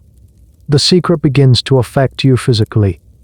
You sleep poorly, plagued by dreams of falling or being smothered. You lose your appetite. Your movements, once so precise and confident, become hesitant. You are a bad actor, playing a role you no longer believe in, and the strain is showing. Helena, your friend, notices, one day, as you are weaving together in the courtyard, she puts a hand on your arm. You are not well. Lucretia, she says, using your given name in a soft whisper, a sign of true intimacy and concern. Your mind is 1,000 miles away. What troubles you? You freeze, your blood turning to ice. This is the moment you have been dreading, the direct question. You want to confess, to unburden yourself, to share the terrible weight with the one person in this house you trust. The words are right there, at the back of your throat. But you can't. To tell her would be to make her an accomplice. It would endanger her as much as it would relieve you. If you were discovered, she would be interrogated. Did she know? Why didn't she report it? Your confession would be a death sentence for her trust and, potentially, for her life. So you lie. You pull your arm away and for a weak smile. It's nothing, just the heat. I have not been sleeping well. The lie feels like a physical thing in your mouth, ugly and foul. And in that moment, seeing the hurt and suspicion in your friend's eyes, you understand the true nature of your isolation. Your secret has not just separated you from your vows. It has separated you from the only human connection you had left within these walls. You have built a prison within your prison. That night, you take the small wooden bird from its hiding place. You hold it in your palm. Its smooth, carved surface is stark contrast to the rough wool of your bedding. This small object, this symbol of a life you cannot have, has become the focal point of your ruin. It is the proof of your guilt, the source of your fear, with a surge of desperate self-preservation. You decide you must get rid of it. But how? To burn it would create a suspicious smoke. To bury it in the garden would be to risk its discovery. The house has no secrets, no hidden places. You are trapped, not just by the walls of the atrium, but by the physical evidence of your own heart's betrayal. The secret is no longer just in your mind. It is a tangible thing, and it is here, in this house, with you. It happens on your watch. The air in the small, circular temple is thick and still. The dead of night. Your shift partner is an older Vestal, a woman of immense piety who often loses herself in silent prayer, leaving the physical tending of the fire to you. The city outside is quiet, the only sound the soft crackle of the oak logs on the altar. You are tired, not just from the late hour, but a deep, soul-crushing exhaustion from weeks of fear and guilt. Your mind drifts. You think of Cassius. You think of his impossible plan to run away. You think of the little wooden bird hidden in your chest, feeling its phantom weight against your heart. You are 1,000 miles away, lost in a labyrinth of what-ifs and regrets. A log shifts on the grate. It rolls, landing at an awkward angle, partially smothering a section of the flame. It's a small thing, something you would normally correct instantly, without a second thought. But your mind is clouded. You are distracted. You stare into the fire, but you don't truly see it. You see a life you can't have. The flame, starved of air in that one section, shrinks. It flickers violently, a sudden, desperate dance. The change in light should have alerted you, but it doesn't register. The crackle softens to a low, hungry hiss. It's the smell that finally snaps you back to reality. The clean, woody scent of the fire is replaced by something acrid and smoky. You look up, your eyes widening in horror. The flame, the eternal heart of Rome, is guttering. It's a pathetic, weak thing, no bigger than a candle's light, shuddering on the wick of the last glowing ember. Panic, cold and absolute, floods your body, washing away the fatigue. You lunge for the poker, your hands clumsy and trembling. You frantically try to rearrange the logs, to give the dying ember air. You blow on it softly, your breath smelling of stale fear, praying to a goddess you have so profoundly betrayed. For a heart-stopping moment, a tiny lick of orange flame rises, and you feel a surge of desperate hope. But it's a final, dying gasp. The flicker vanishes. The last red glow on the tip of the log fades to black. And then, there is only darkness. Thick, profound, and absolute darkness. The temple is plunged into a blackness it has not known for centuries. The warmth is gone, replaced by a sudden, creeping chill. The silence is no longer peaceful. It is a deafening, accusatory void. The sacred flame of Vesta is out. Your shift partner lets out a strangled cry, a sound of pure terror. The sound breaks your paralysis. This is not a dream. This is real. This is the ultimate failure, the prodigium, the sign of disaster. The one thing that was never, ever supposed to happen, and it happened on your watch. You know, with a certainty that transcends thought, that this is because of you. It's not because of a shifting log or a moment of distraction. It is a cosmic consequence. Your impurity, your secret, has poisoned the very air in the temple. You have personally extinguished the light of Rome. The guilt you felt before was a shadow. This is the crushing, physical weight of catastrophe. What happens next is a frantic, prescribed chaos. The Vestals Maxima is summoned. The Pontifex Maximus must be woken. The news will spread through the sleeping city like a plague. By sunrise, all of Rome will know that the goddess has turned her face away. The older Vestales rush into the temple. They don't speak to you. They look at you with a mixture of horror and contempt. You are a pariah. You are the source of the pollution. You are lead from the temple and confined to your room. A guard posted outside your door. The historical significance of this event is immense. The extinguishing of the flame was one of the gravest omens a Roman could imagine. It happened only a handful of times in the city's long history, and each time it was followed by a period of intense public panic and religious purification. The state would grind to a halt. The Senate would meet in emergency session. It was the ancient equivalent of a national security crisis. And there was always a single, primary question: why? The gods do not act without reason. An extinguished flame was not an accident. It was a message, and the message was almost always interpreted as a sign of broken vows, a sign of incestum. As you sit on the edge of your bed in your small, dark room, you can hear the growing alarm from outside, the sounds of running footsteps, of urgent, hushed voices. You know what is coming. They will look for a cause, a scapegoat for this disaster, and they will find you. Your recent melancholy, your distraction, your pale demeanor, it all pointed to a troubled conscience. The whispers that were once just whispers will now become formal accusations. There is a grim, debated irony here. Some historians suggest that a Vestal's crime was often not discovered until after an omen like this. The state needed a reason for the disaster, and an unchaste Vestal was the perfect, prepackaged explanation. It was a neat and tidy way to explain away a military defeat or a famine, shifting the blame from the generals and politicians to the sin of a single woman. Did the omen reveal the crime, or did the omen create the need for a criminal? It's a chicken and egg question that we can never truly answer. For you, the academic debate is meaningless. You know the truth. You are guilty, not just of a stolen glance or a whispered word, but of this terrible, silent darkness. You pull the little wooden bird from its hiding place. It feels cold and dead in your hand. This small, silly thing. This is what it cost. The light of a city, and your own life. The dawn that breaks over Rome is grey and joyless. It feels as though the sun itself is reluctant to shine on a city that has lost its divine favor. The normal morning hum of the city is replaced by a tense, fearful silence. The news has spread. The flame is out. For you, there is no dawn.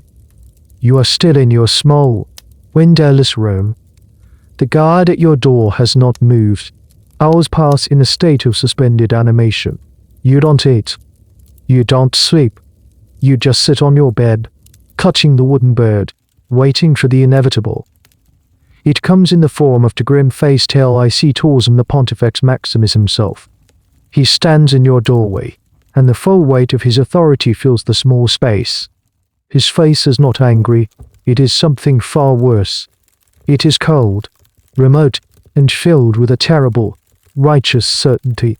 He has a disaster to manage, a city to placate, and a sin to root out. He looks at you not as a ward or a daughter. but as the source of a sickness that has infected the state. The celestial signs are clear, he says, his voice devoid of any warmth. The goddess has been profaned. An investigation will begin. He doesn't need to say that you are the primary suspect. It hangs in the air between you, heavy and suffocating. You are taken from your room and brought to the tablinum, the grand hall that now feels like a courtroom. The other Vestalists are there, all 5 of them, standing in a line against the far wall. Their faces are pale and drawn. They will not meet your eyes. They are no longer your sisters. They are witnesses for the prosecution. The investigation, as the Pontifex Maximus calls it, is not a search for truth. It is a search for confirmation. He questions you first, alone. His questions are sharp, relentless, and designed to trap you. He doesn't ask if you broke your vow. He asks with whom. He asks when. He asks how. He assumes your guilt from the outset. The extinguished flame is all the proof he needs. You deny everything. Your voice a weak, trembling whisper. The lies taste like ash in your mouth. You know it's hopeless. But some primal instinct for survival makes you deny it all the same. Your denial only seems to harden his resolve. To him, it is not a plea of innocence, but an act of defiance, a further insult to the gods. Then, he brings in the others, one by one. This is the most painful part of the ordeal. He questions Helena in front of you. Your friend, your only confidant. Her face is a mask of misery. The Pontifex Maximus asks her about your health, your moods, your conversations. Did she speak of any man? Did she receive any gifts? Did she seem burdened by a secret? Helena hesitates, her eyes flicking towards you for a single, agonized second. You can see the terrible conflict in her face.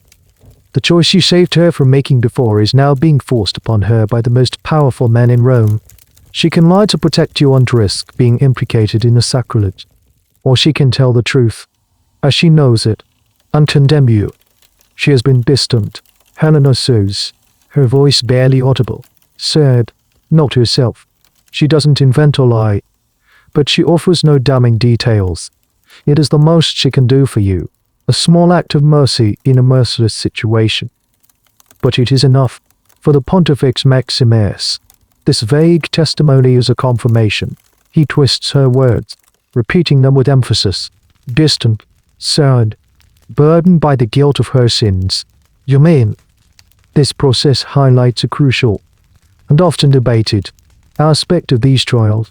There was rarely any physical evidence. The entire case was built on omens, rumors, and coerced testimony. The investigation was a form of ritual theater, designed to arrive at a preordained conclusion. Some historians argue that the Pontifex Maximus was often under immense political pressure. If Rome had recently suffered a military loss, for instance, a guilty Vestal was the perfect explanation. It wasn't the general's fault. It was hers. The trial was a way to restore public confidence and cleanse the state's spiritual reputation. It had less to do with justice and more to do with public relations. The final, damning piece of evidence comes not from a person, but from a search of your room. The licitors, on the Pontifex's order, systematically take it apart. They empty your chest, shaking out your white robes, and there, on the cold stone floor, lies the small wooden bird. A collective gasp goes through the room. The Pontifex Maximus picks it up, holding it between his thumb and forefinger as if it were a venomous insect. He holds it up for all to see. A carved toy, a personal trinket, something with no place in the sterile, selfless world of Vestal. It is an object of the profane world, a symbol of a secret, personal attachment. In this context, it is as damning as a signed confession. What is this? He asks, his voice dangerously soft. You have no answer. There is nothing left to say. The bird, your one small token of a forbidden connection, has betrayed you. He looks from the bird to your face, and in his eyes, you see the chilling finality of his judgment. The investigation is over. He has found his cause. He has found his sinner. The discovery of the wooden bird acts as a seal on your fate. The informal investigation is over. Now, the formal accusation must be made. The Pontifex Maximus dismisses the other Vestales. Leaving you alone with him and his LIC tours in the cavernous, silent hall. The air grows cold, heavy with the weight of impending ritual. He doesn't shout or condemn you with angry words. His voice remains in a vingum calm, as if he is merely reciting a legal statute. He formally charges you with incestum. The word, when spoken aloud in this context, has a physical force. It feels like a brand, searing itself onto your soul.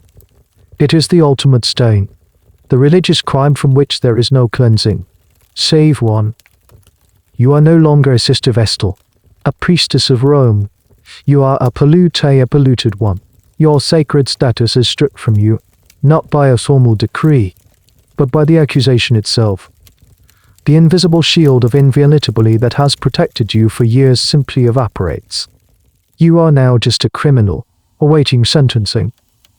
The LIC tours take your arms. Their grip is no longer respectful. It is firm, impersonal, the grip of a jailer. They lead you not to your familiar room, but to a dark, windowless cell in a secluded part of the atrium complex, a place you never knew existed. It is used for storage, but now it is your prison. The heavy wooden door is shut and barred from the outside. You are left in complete darkness, a terrifying prelude to the darkness that awaits. The silence is absolute. You are cut off from the world, from the life of the house that continues on without you. You can no longer hear the bells that mark the hours, nor the soft footsteps of your sisters. You are in a void. During this period of confinement, the investigation continues outside your cell, but it no longer concerns you. Your guilt is considered a settled matter. The focus now is on your accomplice. The Pontifex Maximus and his priests are now on a hunt for the man who brought this pollution into their sacred space. This is where the story, for you, becomes a terrifying blank. You don't know what is happening. You can only imagine it. Are they questioning people in the Regia? Are they offering rewards for information? Is Causus, at this very moment, being dragged before the Pontifex Maximus? The thought is a unique form of agony. You are powerless, locked away, while the fate of the person you have doomed is decided elsewhere. The guilt you feel for your own life is now doubled by the guilt you feel for his. Your secret, which felt so intensely personal, has now spilled out. A poison that will consume him as well. The methods used to identify the male culprit are a subject of historical debate. Roman law had complex rules about evidence and testimony, but in the case of religious sacrilege, these could be bent. Did they use torture on slaves who might have seen something? Did they rely on the same kind of rumor and innuendo that condemned you? The records are often unclear, focusing more on the Vestal's fate than on the man's. It's a grim reflection of what the Romans considered more important. The pollution of the sacred vessel was a far greater cosmic crime than the man's part in the act. Days pass, or maybe it's just one long, endless night. Food and water are passed to you through a small slit in the door, but you can barely bring yourself to eat. Your world has shrunk to these for stone walls and the frantic, looping thoughts in your own mind. You think about your family, your father. If he is still alive, will have to bear this shame. The honor you brought to your house by being chosen as a Vestal has now curdled into the deepest disgrace imaginable. You think about the other Vestales. Helena, are they praying for you? Or are they praying for the purification of the house? For the stain of your presence to be washed away? You know it is the latter. You are a contagion they need to expunge. Then, one day, the bar on the door is drawn back with a loud, grating scrape. The door opens, and the sudden light is blinding. The Pontifex Maximus stands there. He doesn't need to speak. His face tells you everything. The process is complete. He informs you, in that same cold, detached voice, that your accomplice has been identified. a priest named Cassius. He has confessed. Whether this confession was freely given or extracted under duress is a question you will never be able to answer. It doesn't matter. It is official. The narrative is complete. There is a sinner, and there is an accomplice. The story now has all the elements it needs for its terrible, ritual conclusion. It tells you that the College of Pontiffs has been convened. They have heard the evidence, the extinguished flame, the testimony of your sisters, the wooden bird, the confession of your partner. They have found you guilty. The words are a formality. You have been guilty since the moment the flame went out.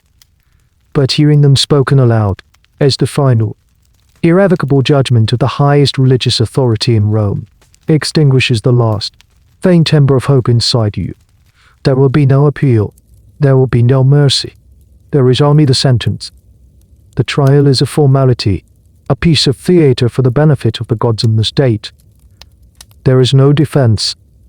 You are not allowed to speak on your own behalf, to call witnesses, or to question the evidence presented against you. The Roman legal system, with its intricate rules of advocacy and debate, does not apply here. This is not a court of law. It is a ritual of condemnation. You are brought before the assembled College of Pontiffs. They are a tribunal of old. Stern-faced men, seated in a semicircle. The Pontifex Maximus presides from a high-backed chair in the center.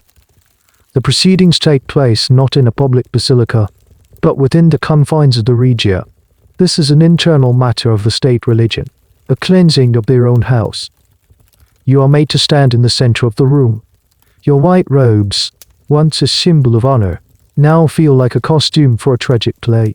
You're in fulla. The woolen veil on your head is removed. You are stripped of your last symbol of office. Exposed and humbled before your judges. The Pontifex Maximus reads the charges, his voice echoing in the silent, vaulted room. He speaks of the extinguished flame as an act of divine communication, a clear sign of your corruption. He holds up the small wooden bird, presenting it as undeniable proof of a profane attachment to the mortal world. He speaks of your melancholy and destruction, as reported by your sisters, recasting your human sorrow as the sinister symptom of a guilty conscience. And then he reads the confession of Cassius. You listen, your body numb, as a scribe recites a version of your story, twisted and shaped for the purposes of this trial. The secret glances, the whispered words, the impossible dream of a life together, it's all there, but stripped of its context, its humanity. It is presented as a sordid tale of seduction and sacrilege. You feel a surreal sense of detachment, as if they are talking about someone else, a foolish, wicked woman in a cautionary tale. This moment raises a fascinating and unanswerable question for historians. What were these confessions really like? Were they verbatim records? Or were they carefully crafted documents, designed to fit the necessary narrative of guilt? The idea of a formal, written confession, extracted from a man likely facing torture or death, being used as the primary evidence against a woman who could not speak for herself, is a chilling insight into the nature of this particular form of Roman justice. It was a system designed not to find facts, but to affirm a necessary truth. As the scribe's voice drones on, you look at the faces of the pontiffs. They are not looking at you with hatred. They are looking at you with a kind of grim satisfaction. You are the solution to their problem. The city is afraid. The gods are angry. A military campaign in Gaul is going poorly. A plague has been reported in the southern provinces. All these anxieties, these national misfortunes, can now be focused on you. Your guilt explains everything. Your punishment will, in their minds, appease the gods and restore balance to the universe. You are not just a criminal. You are a cosmic scapegoat. You think of Cassius. What is happening to him now? As your trial proceeds in this secluded chamber, his punishment is likely already underway. He will be taken to the Comet IUM or another public space, a place of civic importance, and subjected to the ultimate public degradation. The law prescribed that he be flogged to death. his body beaten until it ceased to live. His end is one of brutal, physical, and very visible violence, a spectacle for the Roman mob. Your fate, you know, will be different, quieter, darker. The Pontifex Maximus rises. The reading is over. He asks the college for their verdict. It is unanimous. 1-1. They give their assent. Guilty. The word is repeated over and over. A hammer driving a nail into your coffin. The trial, from start to finish, lasts perhaps an hour. It has been a swift, efficient, and unstoppable machine. You have been processed, judged, and condemned. Your humanity an irrelevant detail in a grand, divine equation. You felt a flicker of defiance when he first accused you, a spark of hope when Helena tried to protect you. But now, there is nothing. Just a vast, empty calm, the calm of absolute certainty. You know what comes next. You have known since the flame went out. The verdict is not a surprise. It is an echo of a conclusion reached long ago, in the first moment of that terrible, silent darkness. With the verdict delivered, the atmosphere in the room shifts. The grim tension of the trial gives way to the solemn, procedural air of sentencing. There is only one possible sentence for incestum. It is ancient, immutable, and horrific. The Pontifex Maximus does not need to deliberate. He simply needs to announce it. He looks directly at you, his eyes holding no malice, only the cold, impersonal weight of his office, having profaned the sacred vows, having extinguished the divine fire through your pollution, and having brought ruinous disfavor upon the Roman people. He intones, his voice formal and resonant. You are hereby sentenced to be taken to the Campus Celerity US, the field of wickedness, under, to be buried alive. The words, though expected, land with a chilling finality. Buried alive. The phrase is so simple, yet it contains an eternity of horror. He goes on to detail the process, not for your benefit, but as a ritual pronouncement, a reaffirmation of the ancient law. You will be stripped of all the trappings of your former life, your remaining jewelry, the simple rings or pins allowed to a vestal, will be removed. You will be dressed in the clothes of a corpse. Then, you will be placed in a closed litter, a funeral bier, and carried through the city as if you were already dead. This is a crucial, symbolic part of the punishment. It is, in essence, a state-sponsored funeral for a living person.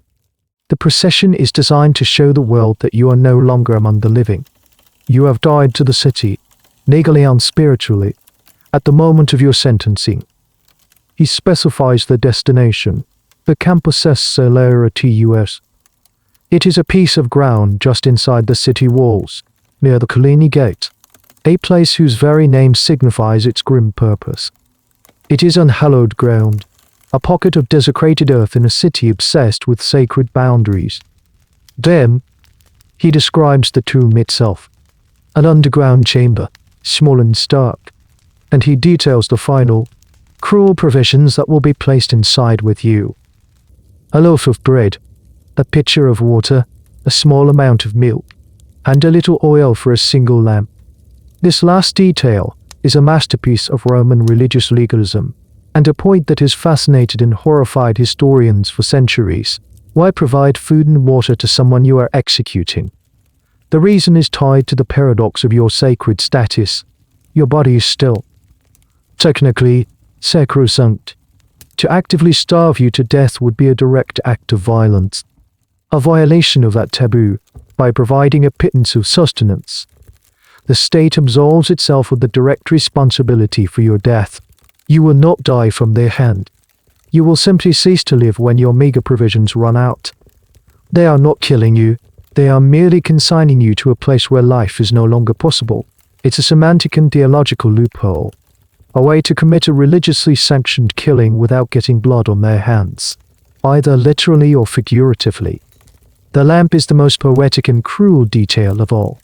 It will provide you with a few hours of light in the absolute blackness, a final, flickering companion. It is a mercy that only serves to heighten the terror of the moment when it finally goes out. As the Pontifex Maximus speaks, you feel a strange sense of calm settle over you. The fear, the guilt, the frantic struggle for survival, it has all burned away, leaving behind a cold, clear emptiness. The worst has happened. Your fate is sealed. There is nothing left to dread, because the path ahead is now laid out with terrifying clarity. You are handed back over to the LIC tours. They lead you from the chamber, back to your solitary cell. The sentence will not be carried out immediately. There are preparations to be made. The tomb must be dug. The city must be richly prepared for the spectacle of your funeral procession. You have 1 or 2 days left, 1 or 2 more sunrises and sunsets that you will not see from your darkened cell. What do you do with that time? The historical records are silent on this. They tell us of the pomp and ceremony of the execution, but not of the final, quiet hours of the condemned. Do you pray? It seems a bitter irony. Praying to the goddess you have betrayed, do you think of Cossus and his own brutal end? Do you try to eat the food they give you, a futile act of rebellion against the starvation that awaits? Or do you simply retreat into the landscape of your own mind, replaying the moments of your life, from the sunlit atrium of your childhood home to the shadowed colonnade where you whispered with the man who cost you everything? In your cell, you reach for the one thing that is still yours, your memory. You remember the feeling of your mother's embrace. You remember the pride on your father's face. You remember the conspiratorial smile of a Sister Vestal as you tended the fire. You remember the warmth of a hand on your arm. These small, human moments are all you have left. They are the ghosts who will accompany you on your final journey. The day of your execution arrives not with a sound, but with a change in the quality of the silence outside your cell. The usual quiet of the atrium is gone, replaced by the muffled but unmistakable hum of a great crowd gathering in the forum beyond your walls. They have come to see the show. The door to your cell opens. It is not the Pontifex Maximus this time, but the Vestalis Maxima and 2 other senior Vestales. Their faces are impassive, their movements stiff and formal. They have come to prepare you. They strip you of your white Vestal robes, the uniform you have worn every day for more than a decade. The rough wool feels strangely familiar and comforting as it is pulled away for the last time. Your body, pale and thin from its confinement, shivers in the cool air. They dress you in simple, dark-colored garments, grave clothes. Your hair is unbound from the intricate sinewy rinds, the 6 braids of the eternal bride, and is left to hang loosened unadorned, as it would for a woman in mourning. You are mourning your own life. Every action is performed in silence. There are no words of comfort, no final expressions of pity or sorrow. They are not your sisters anymore. They are functionaries of the state, performing the final, grim ritual of your expulsion. This silence is perhaps the cruelest part of the process. It completes your isolation. You are utterly alone, even in a room full of people you once called family. When the preparations are complete, you are led out of the cell and into the main courtyard of the atrium. Lined up, waiting for you, is the funeral bier. It's a closed litter, like the ones used to carry the dead, but more ornate. It is draped in black cloth. You are instructed to climb inside. The space is small and confining, smelling of dark linen and dry wood. The doors are shut, and you are plunged into a dim, stuffy darkness. Then, the litter is lifted. You feel the swaying motion as the bearers take up their burden. You are moving. You pass out of the gates of the atrium Vestal for the last time, not as a revered priestess, but as a piece of living cargo. The sound hits you first. Pay low, murmuring roar from thousands of people. The procession has begun. It moves slowly, deliberately, through the heart of the city. From inside the litter, you can see nothing. You are a prisoner in a moving box, but you can hear everything. You hear the rhythmic tramp of the LIC oars clearing a path. You hear the shuffling feet of the vast crowd. You hear their voices. This is not a scene of riotous anger. The mood, as described by ancient writers like Plutarch, was one of profound and terrified solemnity. The entire city would shut down, shops would be shuttered, temples would be closed, the streets would be lined with people. But they would be silent, their faces filled with dread. This was not a celebration of an execution. It was a city participating in a desperate act of purification. They were watching you pass, the vessel of their collective sin, on your way to be disposed of. The silence of the crowd is a strange, debated point. Was it truly so quiet? A city holding its breath? Or is that a literary embellishment by historians wanting to emphasize the gravity of the event? Some scholars suggest the reality might have been messier, with wails of mourning from your relatives, or shouted curses from the mob. But the dominant image that has come down to us is one of an eerie, city-wide quiet, a funeral for the soul of Rome. Inside the litter, you are bounced and swayed. The journey seems to take an eternity. You try to trace the route in your mind, identifying the turns by the sounds from outside. You pass through the forum, the heart of your old world. You can imagine the faces in the crowd. Senators you once sat with at banquets, matrons who bowed their heads to you, children who stared in awe. Now they stare in horror. You can feel the presence of your family, the law required them to attend. Your father, your mother, your siblings, they are out there somewhere in that silent crowd, forced to watch the funeral procession of their living daughter. You try not to imagine their faces. The thought is too painful to bear. The procession is led by the Pontifex Maximus and the College of Priests. Their heads veiled in mourning, they chant low, mournful prayers for the cleansing of the city. You are the source of the pollution they are trying to wash away. The journey is a form of sensory deprivation and overload all at once. You are blind, but your ears are filled with the sound of your own doom. This slow, rhythmic pace is like a drumbeat, counting down the final moments of your life. It is designed to break you down, to strip away your identity, to make you feel completely and utterly alone in a city of millions. It is a slow, mobile form of psychological torture, the final act before the physical torment begins. And with every step the bearers take, you are moving closer to a small, dark patch of earth called the field of wickedness. The slow, rhythmic rocking of the litter finally ceases. The air outside, which had been filled with the dense, close sound of the city, changes. The muffled roar as the crowd thins out. You can hear the wind. You have arrived.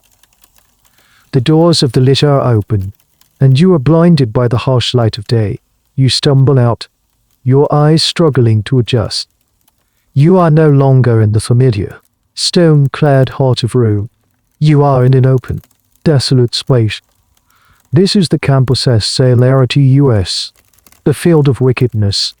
It's not a field in the pastoral sense. It's a bleak, barren patch of land just inside the city's defensive walls. The grass is sparse and yellowed. Nothing is cultivated here. It is a place set apart, a festering sore on the edge of the city, reserved for the burial of monstrosities and the execution of the state's most profound enemies. To be buried here is to be denied a proper place in the afterlife. Your spirit forever tied to this unhallowed ground. A crowd has followed the procession, but they are kept at a distance by a cordon of LIC tours. They are a silent, grim-faced audience. Their faces a sea of morbid curiosity and fear. Your family is among them, forced to witness this final act. You don't look for them. You can't. In the center of the field, you see it. A small, newly constructed mound of earth. Next to it is a dark, rectangular hole in the ground, like a wound in the earth. A set of steep wooden steps leads down into the blackness. This is your tomb, your final home. The sight of it is brutally real. It's not a metaphor anymore. It's not a story whispered by an older Vestal. It is a physical fact. A hole in the ground, waiting for you. The Pontifex Maximus stands beside the open grave. He raises his hands to the sky and begins a long, solemn prayer. He is not praying for you. He is praying for Rome.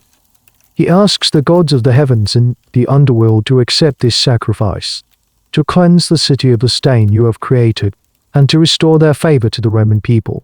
His voice is the only sound in the vast, silent space.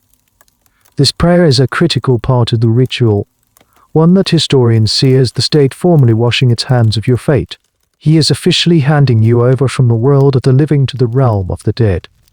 He is commending your soul to the gods of punishment. While he prays, two attendants bring forward the meager provisions. A small, rough clay plate holding a single loaf of bread, a simple earthenware pitcher of water, a smaller jug of milk, and a small, unadorned oil lamp, its wick freshly trimmed. They are laid out on a small ledge just inside the entrance to the tomb. They are symbols, not of mercy, but of legalistic piety, a final, cruel gesture to ensure that your death is technically a result of nature, not of their direct action. The existence of this place, the Campus Relaxation, inside the city walls is a strange anomaly.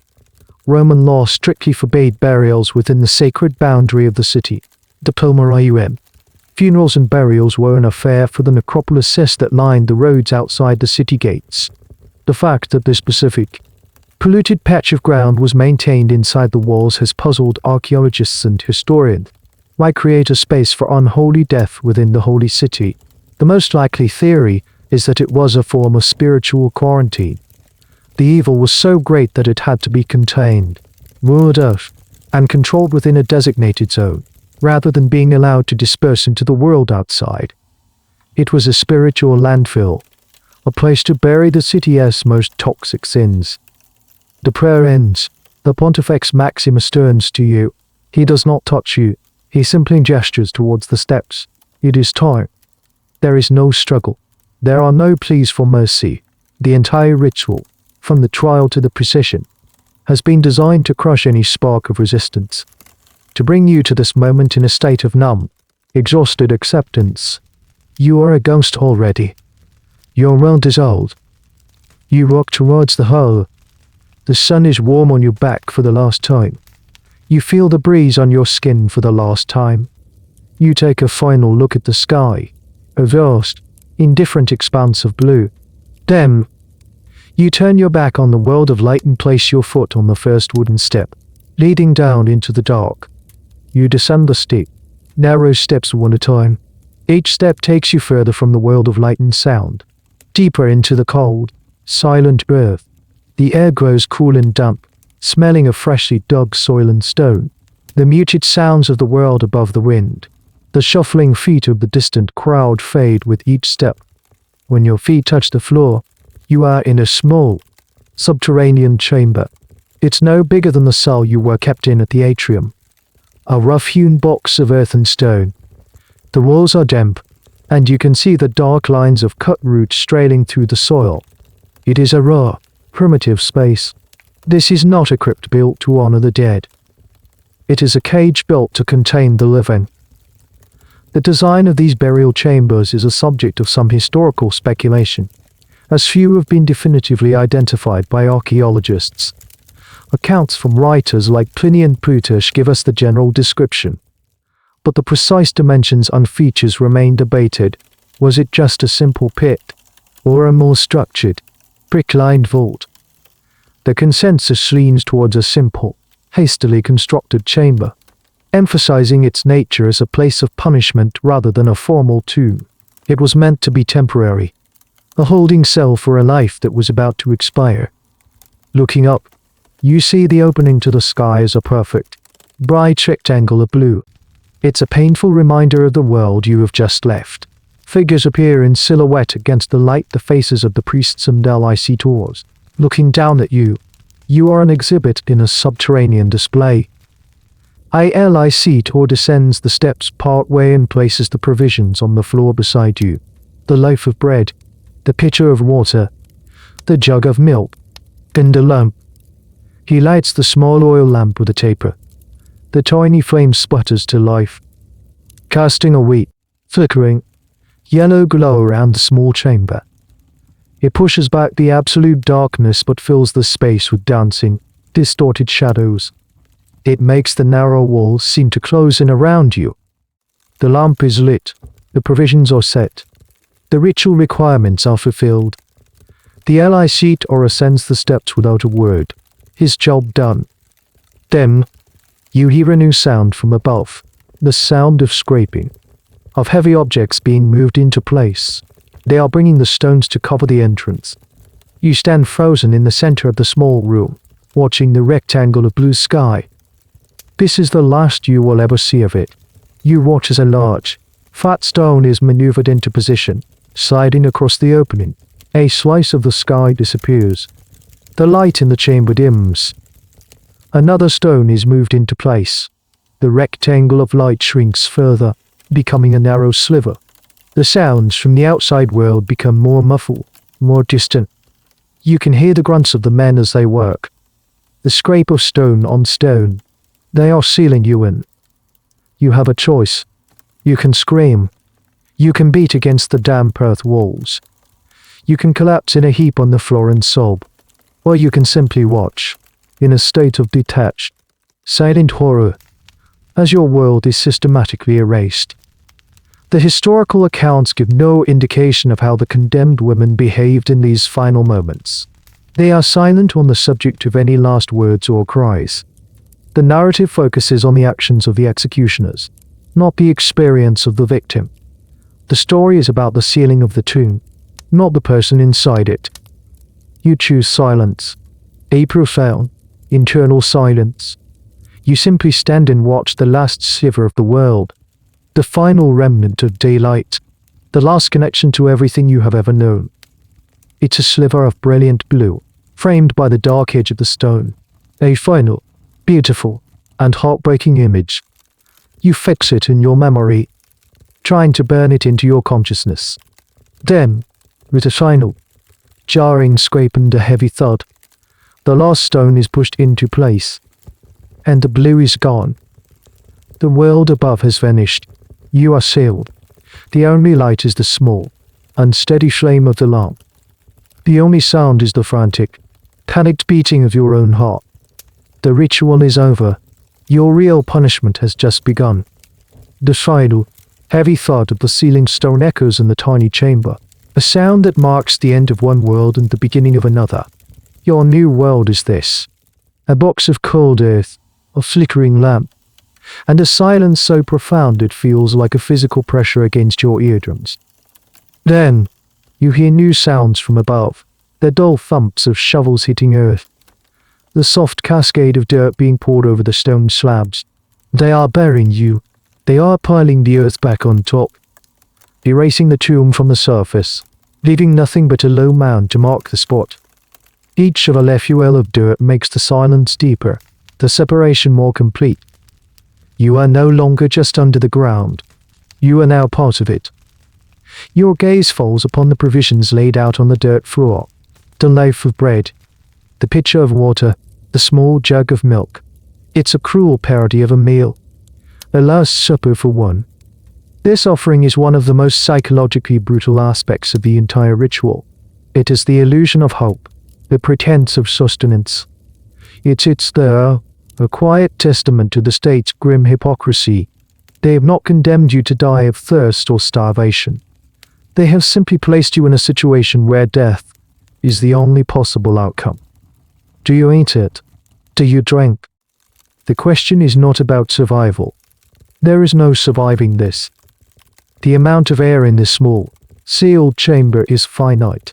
Long before you would die of thirst, you will die of asphyxiation as you slowly use up the oxygen, poisoning the air with your own breath. The Romans, with their practical knowledge of engineering and mining, would have known this. The food and water were never meant to prolong your life. They were purely for ritual purposes, to satisfy a legal and religious scruple. This scientific reality is a topic of much grim discussion among modern analysts of the punishment. They debate the exact cause of death. Was it suffocation? Dehydration? Some have even suggested that the condemned might have taken their own lives to avoid the prolonged agony. The historical sources are silent. They only record that the Vestal was sent away, leaving the grim details to the imagination. So, the choice to eat or drink is a philosophical one.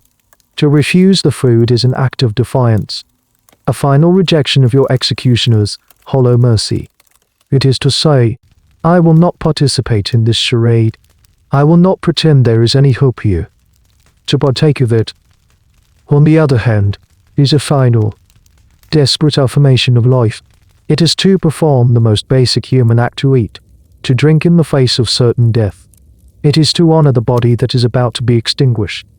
It is to taste bread and water one last time, to feel the coolness of milk on your tongue. It is an act of communion with a life that has already been taken from you. You reach for the pitcher of water. Your hand is surprisingly steady. You pour a little into the clay cup that sits beside it. The sound of the splashing water is shockingly loud in the absolute silence. You bring the cup to your lips and drink. The water is cool and clean. It is the most real, most immediate sensation you have felt all day. It is a moment of pure, physical being. A stark contrast to the abstract horror of your situation. You break off a small piece of the bread. It is rough and coarse, the kind of simple bread eaten by soldiers and farmers. You place it in your mouth and chew slowly, deliberately. You are not hungry, but in this moment, you are not a condemned sinner, a pollute, a ghost. You are a woman, eating bread. There is a strange, debated account from one ancient source that the bed was also provided in the chamber. A simple cot. It's a detail most historians are skeptical of. Perhaps a later embellishment to make the story even more eerie. But whether it's true or not, the image is powerful. The idea of lying down to rest in your own tomb, as if going to sleep. You do not eat more. You do not drink more. The small act is complete. You have made your choice. You have engaged with the final, terrible ritual on your own terms. Now there is nothing left to do. Nothing but sit on the cold, damp floor. Nothing but watch the small flame of the lamp. Your only companion in the endless dark. Nothing but wait. The bread and water can sustain your body for a day or two, but the flame of the lamp, like the air you breathe, is a resource that is steadily, inexorably, running out. The earth-moving sounds from above have stopped. There is only the silence now, a silence that is deeper and more absolute than any you have ever known. The world has been completely erased. You are in a pocket of non-existence. A void suspended between life and death. The only thing that proves you are still alive is the small, steady flame of the oil lamp. It is your sun, your moon, your only star. It casts a small circle of weak, yellow light in the center of the chamber, holding the thick, suffocating darkness at bay. Your entire universe has shrunk to the size of this puddle of light. You watch the flame. It's mesmerizing. It dances and sways, a tiny, living thing in this tomb of death. It consumes the oil from the clay bowl, just as you are consuming the air in the chamber. You and the lamp are in a race to see which will expire first. You know the lamp will win. The shadows it casts are monstrous. They leap and drift on the damp earth walls. Your own shadow is a giant, distorted figure that looms behind you. A dark twin mocking your confinement. The rough texture of the walls, the stray roots, the uneven floor, all are thrown into grotesque relief. The space feels alive, but with a strange, malevolent energy. Time ceases to have any meaning. There is no day, no night, no dawn, no dusk. There is only the now, this continuous, unchanging moment of being buried alive. How long have you been here? A day. You have no way of knowing. Your body's own rhythms are the only clock. But they too are becoming distorted in this sensory vacuum. This experience, being sealed in darkness, is a form of extreme sensory deprivation. Modern science tells us what this does to the human mind. Without external stimuli, the brain begins to create its own. It's a field of study that, of course, the Romans knew nothing about. Yet they managed to create the most perfect environment for it. The oral and visual hallucinations, the paranoia, the loss of self. This was likely the true, final stage of the punishment. And so, you begin to hear things, or you think you do. A faint whisper, just at the edge of hearing. Is it the wind? No, there is no wind here. Is it a voice? Calcius, your mother, or is it just the sound of your own blood, roaring in your ears? You begin to see things in the flickering shadows. Faces in the patterns of the dirt walls, figures moving just beyond the circle of light. You know they are not real. You cling to that knowledge, a lost bastion of your sanity. But the longer you sit here, the harder it is to be sure. The tomb is not just a physical prison, it is becoming a prison for your mind.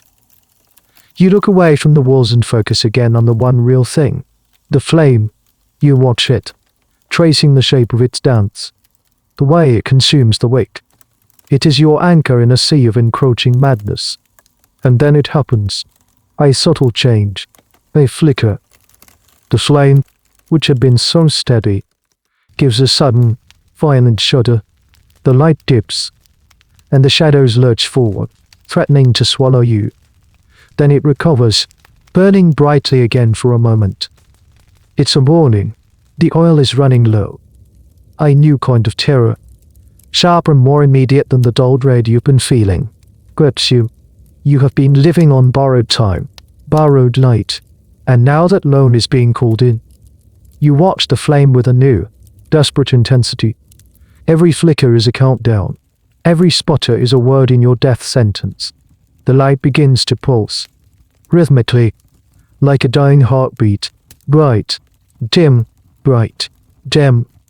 The shadows advance and retreat. Advance and retreat. You find yourself holding your breath, as if your own stillness could somehow preserve the flame. The tiny, golden teardrop of fire grows smaller, weaker. It pulls back from the edges of the wick, consolidating its last energy at the very tip. The yellow light shifts to a soft, smoky orange, then to a deep, mesmerizing blue at its base. It is, in its final moments, strangely beautiful. A lost, defiant burst of color before the end. The flame gives one last, heroic flicker. It leaps up, a final stretch for life, for a single, beautiful second. The chamber is brightly illuminated, the shadows thrown back to the very corners of your tomb.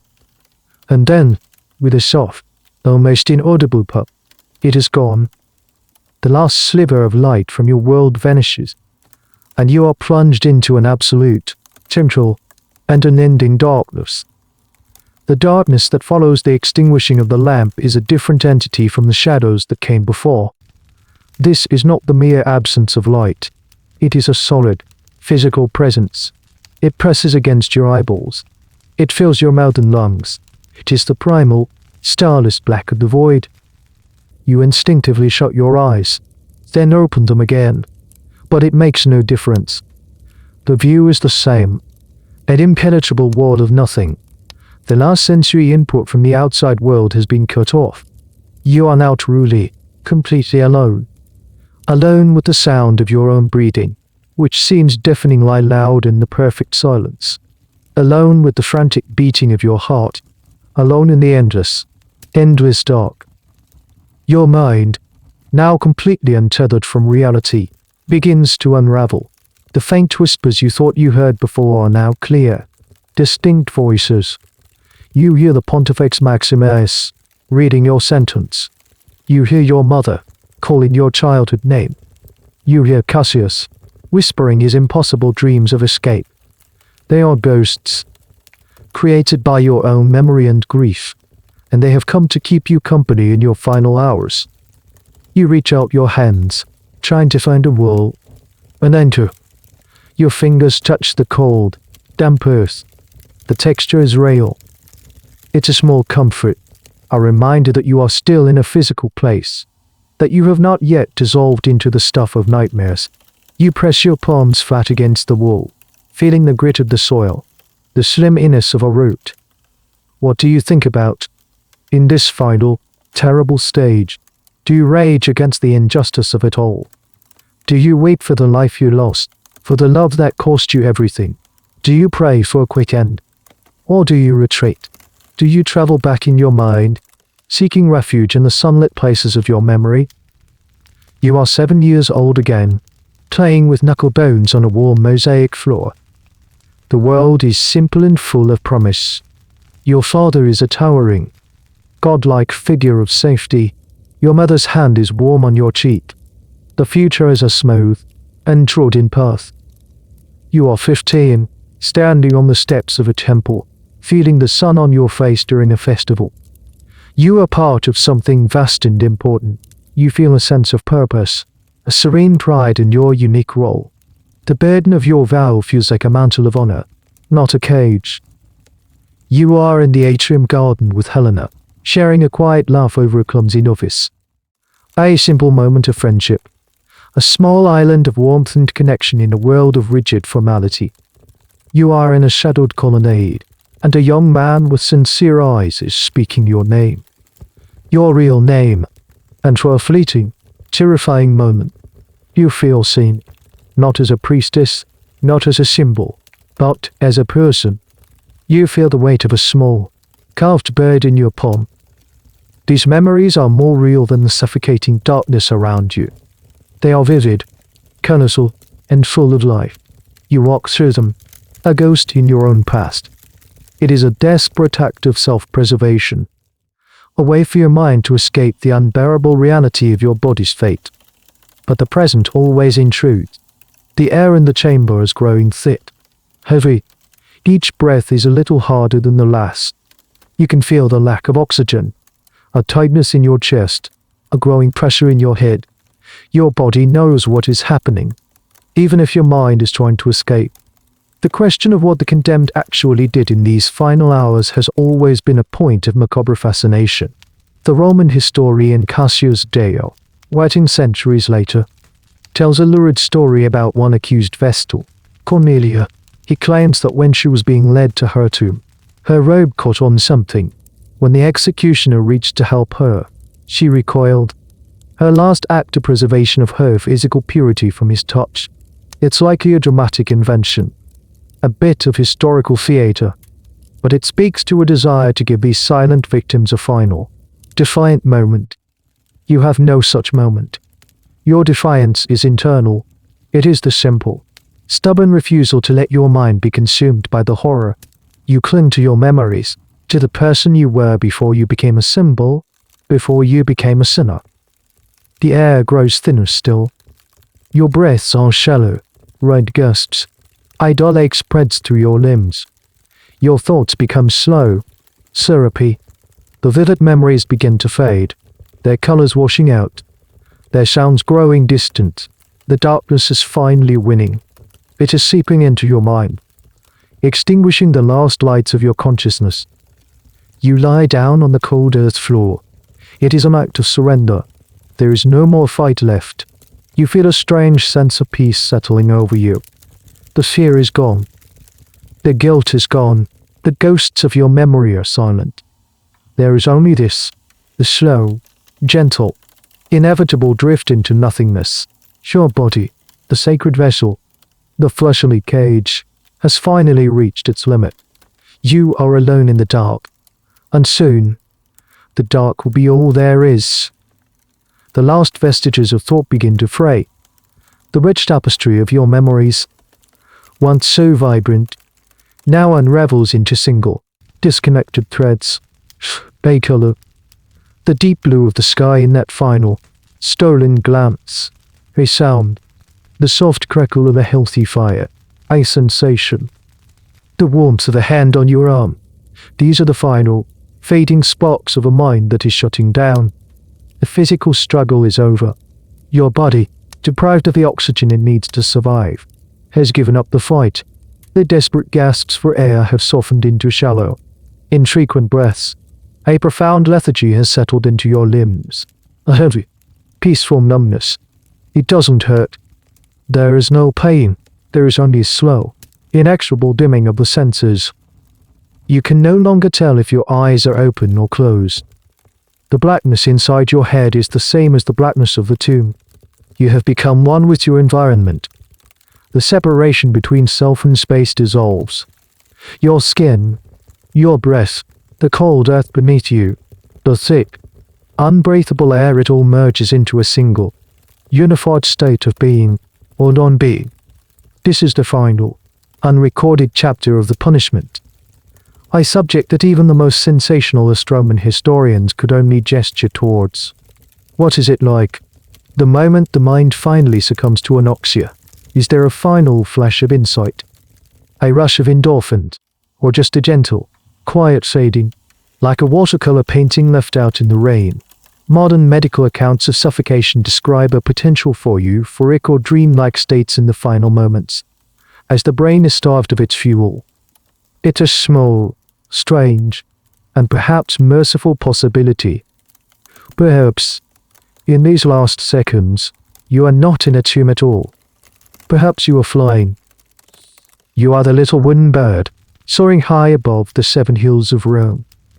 You see the city laid out below you, a magnificent, sprawling map of marble and terracotta. You see the glittering ribbon of the Tiber. You see the grand temples, the bustling forums, the Colosseum. From up here, it is beautiful, perfect, and silent. You are free of its rules, its judgments, its gravity. You fly beyond the city walls, over the green fields of Latium, towards the sea. The air is clean and sharp. The sun is warm on your wooden wings. There is no fear. There is no memory. There is only the effortless glide. The endless blue above and the patchwork green below. Or perhaps there is nothing so poetic. Perhaps there is only the quiet settling of accounts. The body, that sacred and cursed vessel, simply ceases its functions. The heart, which is beaten with love and terror, gives one last, tired flutter, and then is still. The lungs, which have drawn breath in prayer and in secret whispers, exhale for the final time and do not draw it again. The story of Lucretia, the girls from the good family, is over. The story of Delmina, the revered Vestal, is over. The story of the Polluted, the condemned sinner, is over. All that remains is a body in a silent, underground chamber, a footnote in the long, brutal history of a city that believed its survival depended on the purity of its women, and which enacted the most terrible punishments to ensure it. Historians will debate your guilt or innocence. They will argue over the political motivations behind your trial. They will analyze the symbolic meaning of your execution. Your personal story, your love, your fear, your humanity, all will be lost.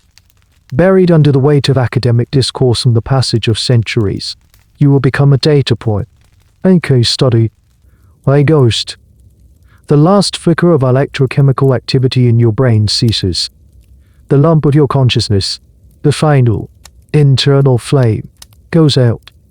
And in the absolute, unending darkness of the tomb, there is, at last, a perfect and unbreakable silence.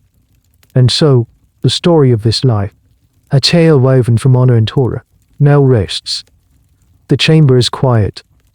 The world above continues on, unaware, and here, in this deep and peaceful stillness, the narrative comes to its gentle, final close. You can feel the story dissolving, its threads loosening, becoming part of the quiet air around you. There is nothing left to follow, nothing left to hold on to.